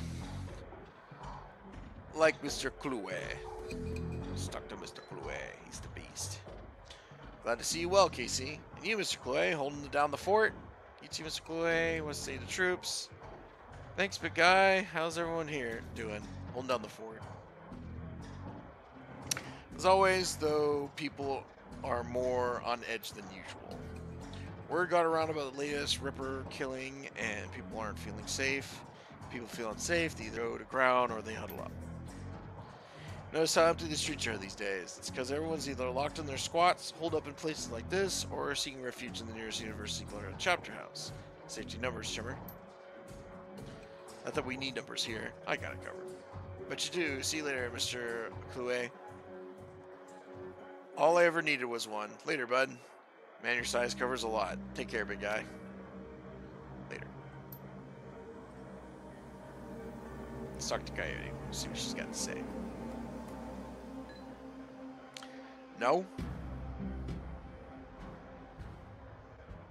There he is, man of the hour. How's Gina doing? How are you doing? Yeah, how are you doing? She considers it's good. I think I'm good. Done with beetle squats. Done with the crusade. The world looks better. Pretty different to me now that I've got Gina back. So what happens now? Still gonna be a runner. Time to settle down, you know, with Paco. She looks at you confused. Oh yeah, I'm gonna be a runner. I am a runner. Oh my, I just play bartender to make ends meet. See you around. Don't forget about me if you need some backup of your own. Might take you up on that, Trimmer. Don't think for a second that I forgot.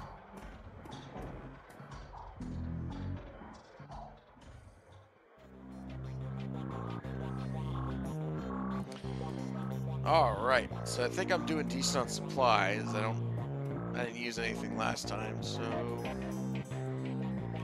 I think I might be spread it too thin.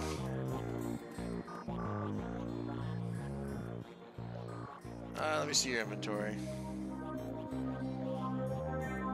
Alright, so alright. So buy this. I should get an extra program. Alright, so what should I get?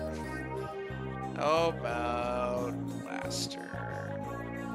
Yeah. Or degrade. Degrade.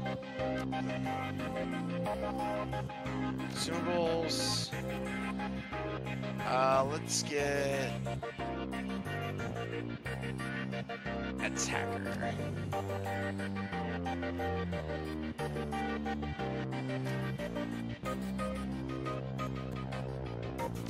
So minus that and plus that. Yeah. David Fry. Sell this old piece of dreck. Deck you sold me.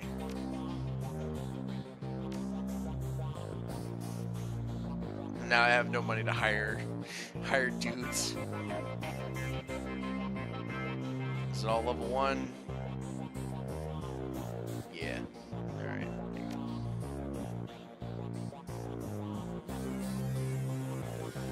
So I'm gonna have all this really nice cool stuff. And then I'm not gonna have any money to hire any runners. Nothing better for armor. Alright. What about weapons? DJ Gruberman. You got some decent weapons, right?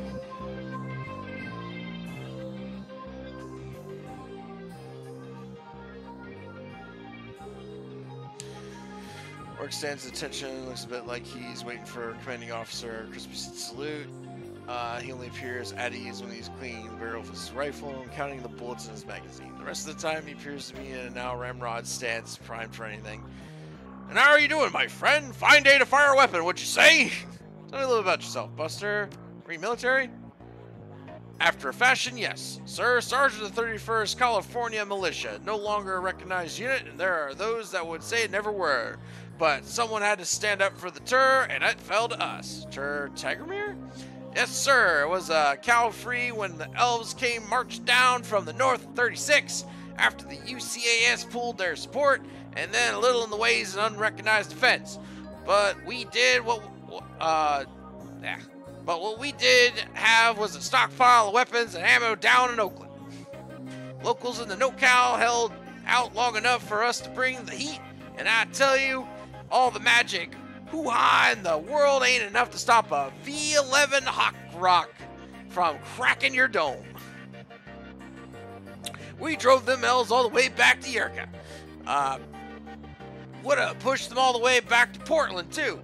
But some ninny down south reached out to the Japanese for aid and got our own version of Normandy for the trouble. Jesus, this guy. I can't get over the voice I'm giving them. Things went to hell in a handbasket from there. Don't much like to talk about those later days. So let's talk guns instead. Can't get you anything. Let's see what you got in stock, Grubber. Got any new shotguns for me? Probably not proficient to use. Let's see. No? Okay, shotgun. Assault rifle, submachine gun. Nope. Never mind.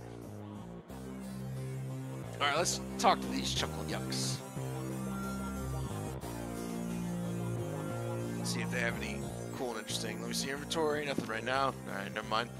So Fry doesn't have much for us. How about Eric? Eric Merkman.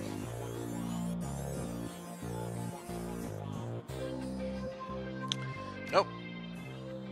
Nothing new to say. How about Algernon? He's got something to say. Because he's fucking Algernon.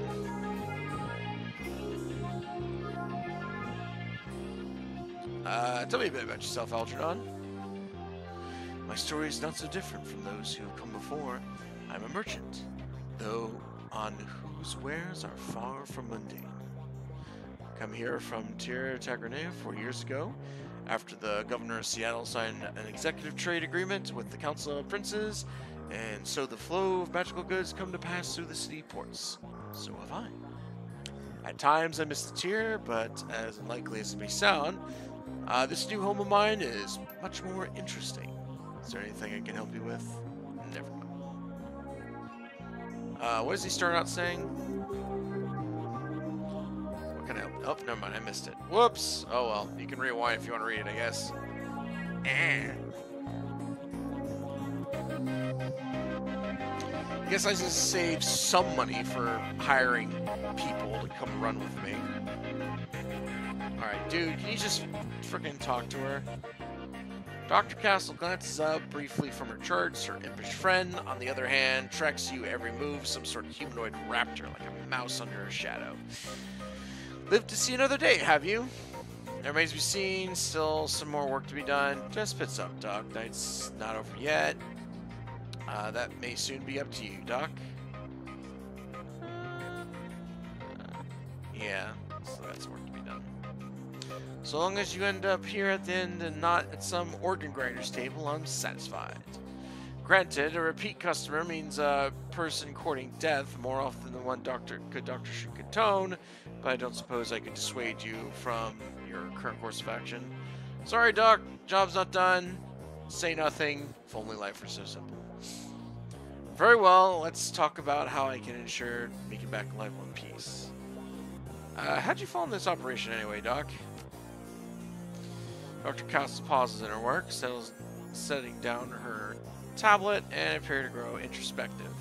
Suppose you might expect that I had a fall from grace. Currently, that is the case of many of my peers. If not that, you might think that I have compelled to do this because of a friend or family member.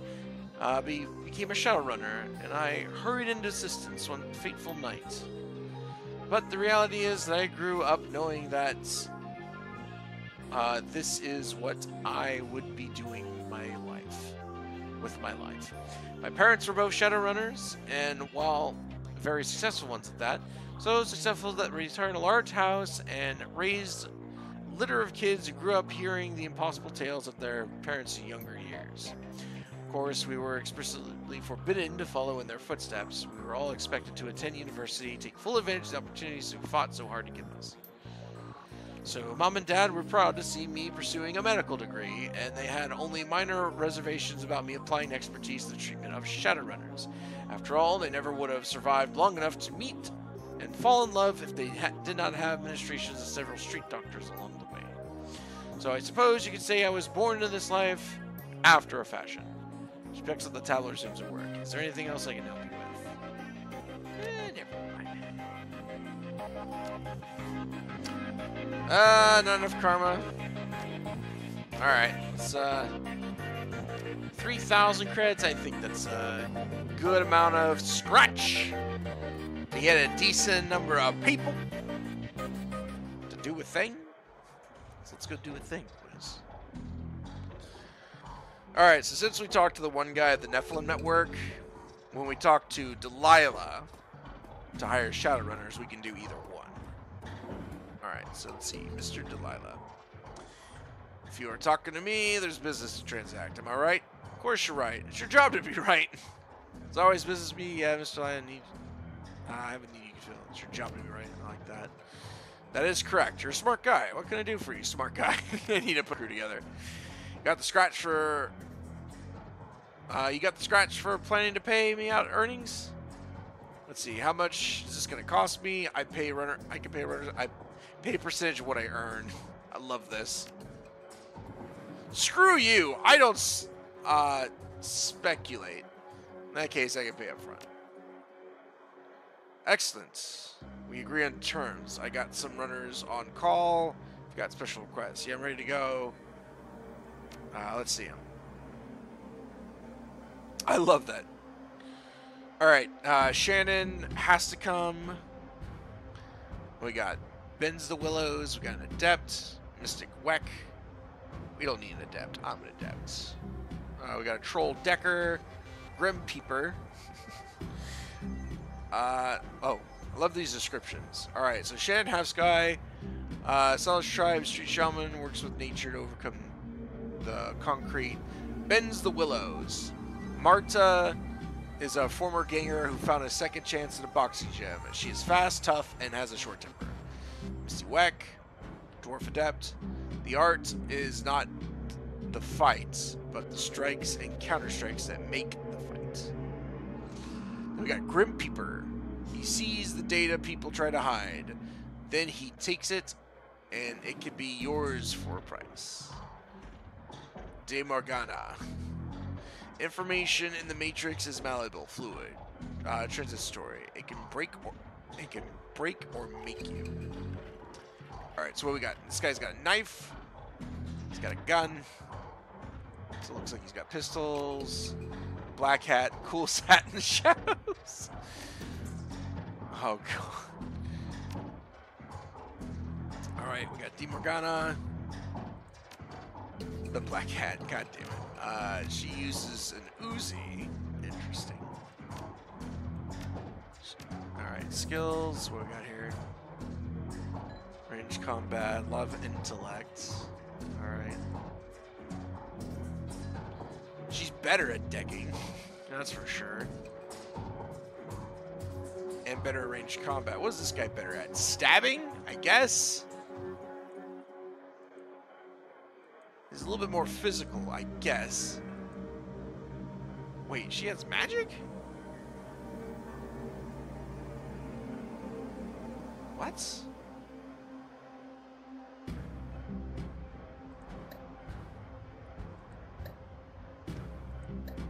Okay, that's weird. She has a magic rating, but she has what? 3 willpower, 3 charisma, 5. I don't know why the hell she has 6 magic. Whatever, bro. Alright, we got some mages. Venbravi, Queen of Fear and Empress of Pain. She'll make them wish they had better defenses. So what we got? Weaken Armor, Flamethrower, Mana Bolt, Armor. She's got a gun. She's got Power Bolt. She's got an Urban Mystic outfit.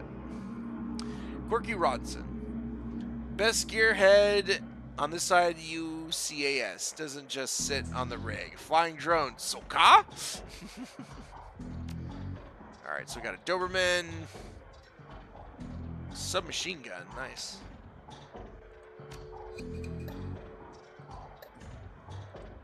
No one's got any good cyberware. And we got Dreadlock. It's not the size of the drones, it's the will of the ringer. So he's got Strata 9 and an axe. That axe. Sajira Samurai, she's so sharp with her blades and twice as dangerous. One hit, one kills her religion. But she doesn't have any cyberware.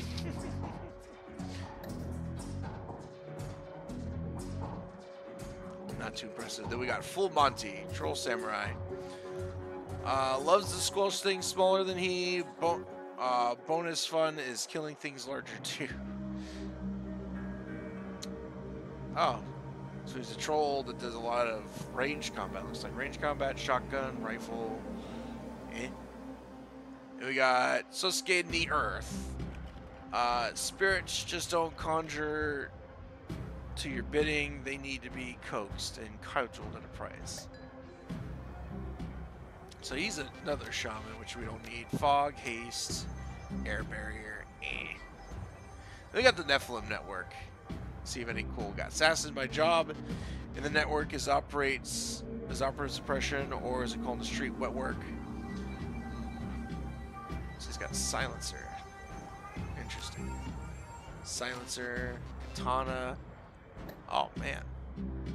Yeah, look at this. Same amount of skills, though. And he's got magic? What? What is this nonsense? Tom, Troll Brute. My job is simple. Crush those I paid to crush. No questions asked.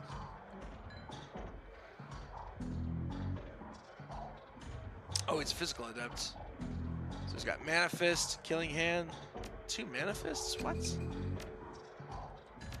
What is he doing here? Street Brawler skills. Chi casting. Like, still, no one has any skill over 3. So it's like, what's going on here? James, Burnout Mage.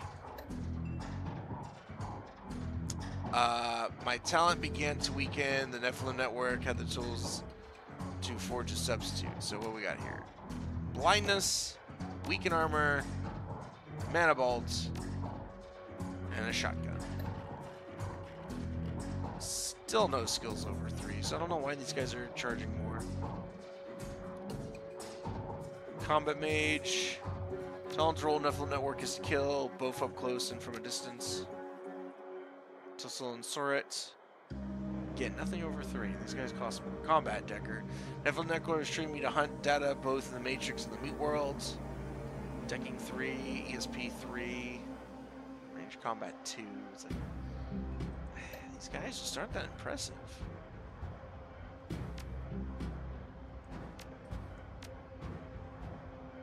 Kiku, Craftwork, Uzi 3, Smartlink. Just in case, Combat Rigger. Guns and machines are the lifeblood of a good op. The network trusts me with both. He's got a SATA 9. Still no skills over 3, so I don't know what these guys are doing. El Deuce. Necro's rewarded me with a state-of-the-art replacement of weak meat body. So he's a cybered warrior. Here we go. He actually has fucking cyberware. Those his cyber arms.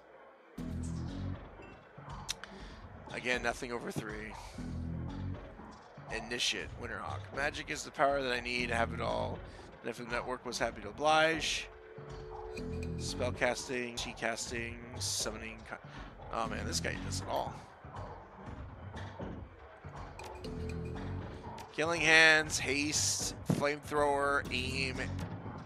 Jeez. Support Mage. My magic is the tool to support the Nephilim Network. Front lines. Still no skill. No one has skills over 3 here. Jesus. Matthew, Troll Mage. On the 6 World Dream, combine both magic and machine. Except he has no cyberware except for a data jack. That is it. So he's a rigger. He has a drone, and he's got a couple spells. And he's okay with both. Aruba. Negro Trust Me, Avatar. Oh my god, these guys are just some bullshit. They cost more for bullshit. Techno Shaman. Network allows me to speak to the spirits in both the natural and electrical worlds. Still no skills over 3. Why am I? Urban Shaman. Network wanted a shaman that comes from the streets and full of command spirits. Utility Man. Trying to be interested in the network, job, calls, or anything and everything. But what does he do? Alexi. So, range combat, spellcasting, summoning, conjuring, decking. So he's just a jack of all trades? He's got 2 spells, 2 fetishes, a gun, and a deck.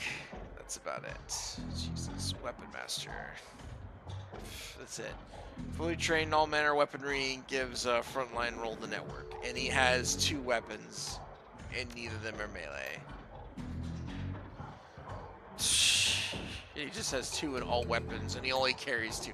What is this bullshit? Oh my god. Nephilim Network, you guys suck. All right. So I have a shaman, and I'm an adept. So I don't think I need a decker for this. Rigger might be fun. Definitely could use a samurai. So what kind of samurai do I want? Probably someone that's a little bit beefier. So I might go with full Monty because he has more hit points. So what weapons does he have? 2 guns, my man. So he has shotgun and a rifle. My kind of guy. And this guy, what has he got? SMGs. That's it. An SMG. Oh, he's a shaman. That's why. Alright, so how about this chick? She's got a machete.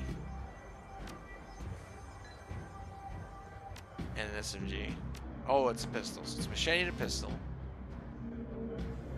So, 2 melee weapons. Not even good. Not even trained in pistols. This girl sucks. Absolute garbage. So I guess we'll go full Monty.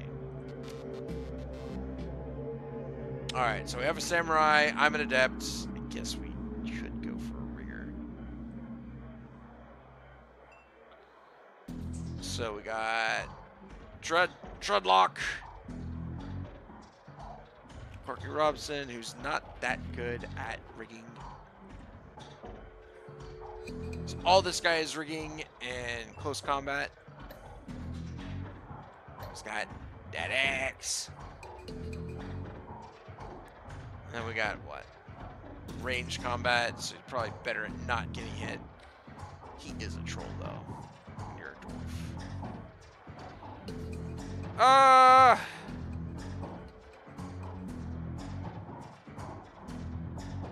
I don't know. I kind of want to get a mage. Nah, I don't think we need a mage.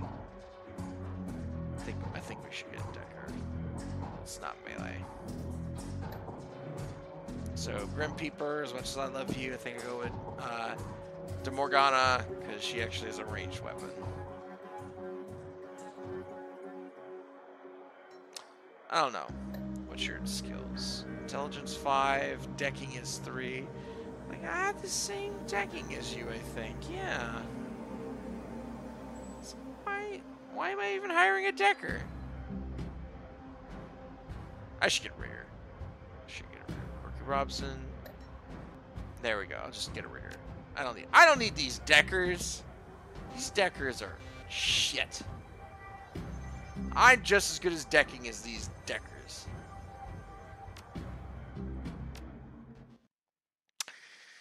Alright, I guess that's the team, and I'm probably going to call it here because I need to get up early in the morning, but I'll still read this description because I don't think it's going to do it next time, so let's see. Alright, return to the docks.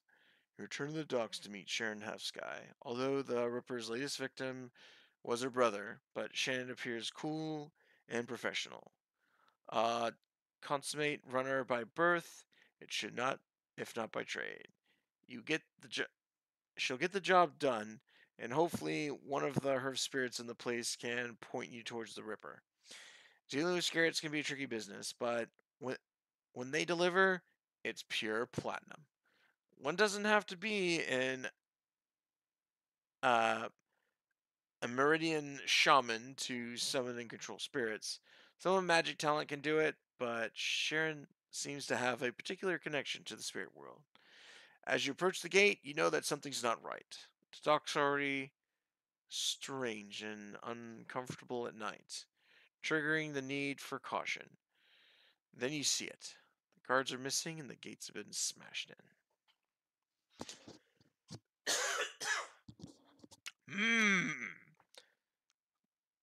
Murder most foul indeed.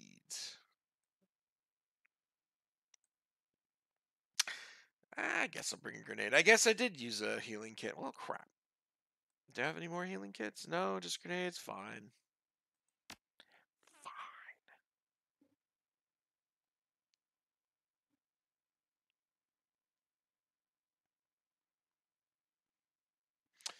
Yeah. I'm sorry. Those Nephilim Network people were Just garbage. About time you showed up. Looks like we weren't the only ones who wanted to take advantage of the situation. A bunch of mercs have locked down the area. I don't think they're here for us, though. My guess is there's something worth a bit of coin left in the warehouse. Oh, shit. Did I sell that list to that one guy? Crap. No, I don't think he was there.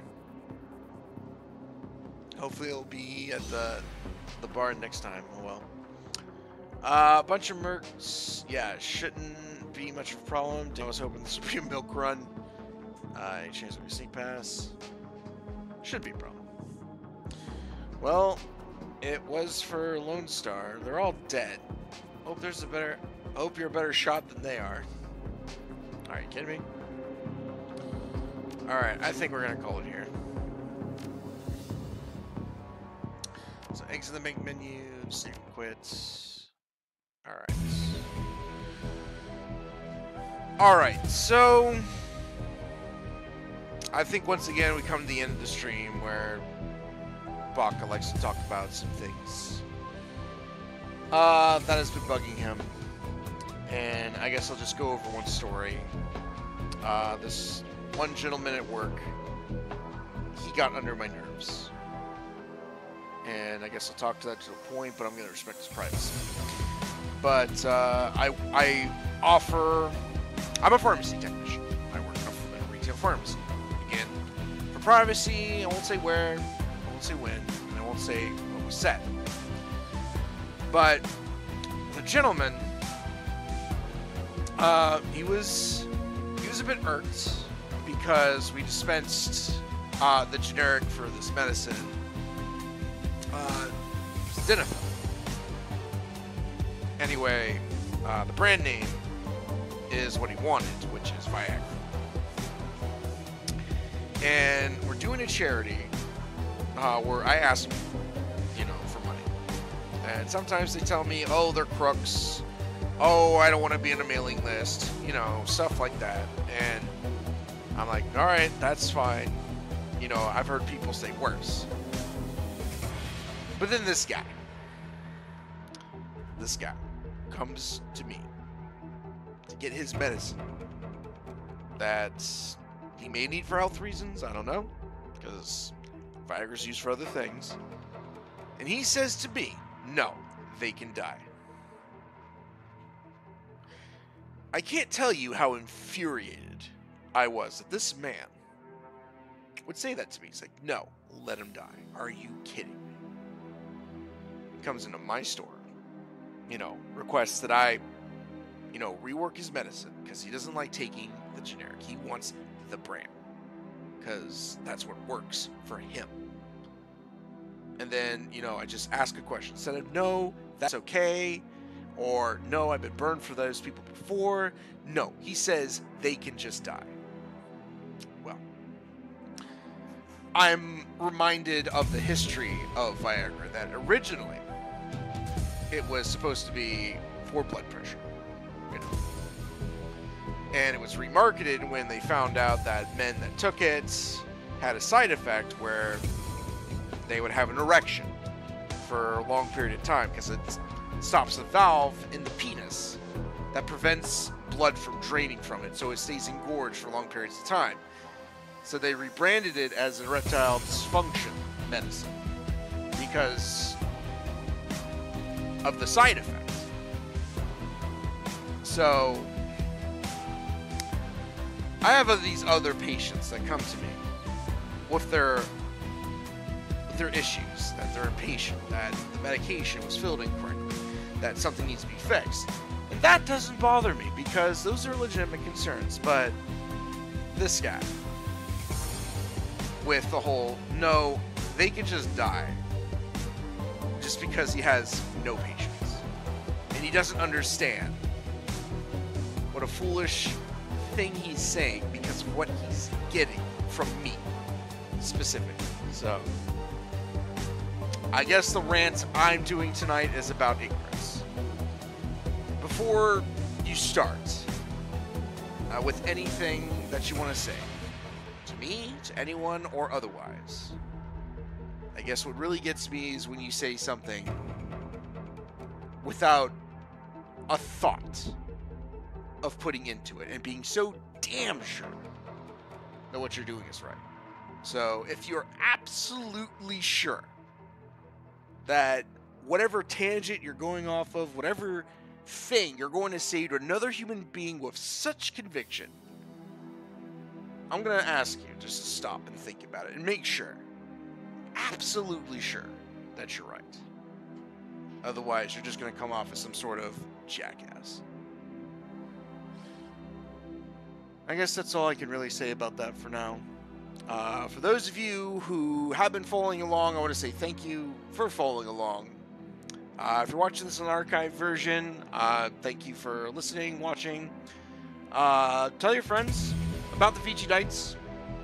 We try to do a game every night, and we're trying to get more people to know about us. So yeah, tell your friends about us, and I guess I'll see you next time. This is Baka, the VG Nights, signing off.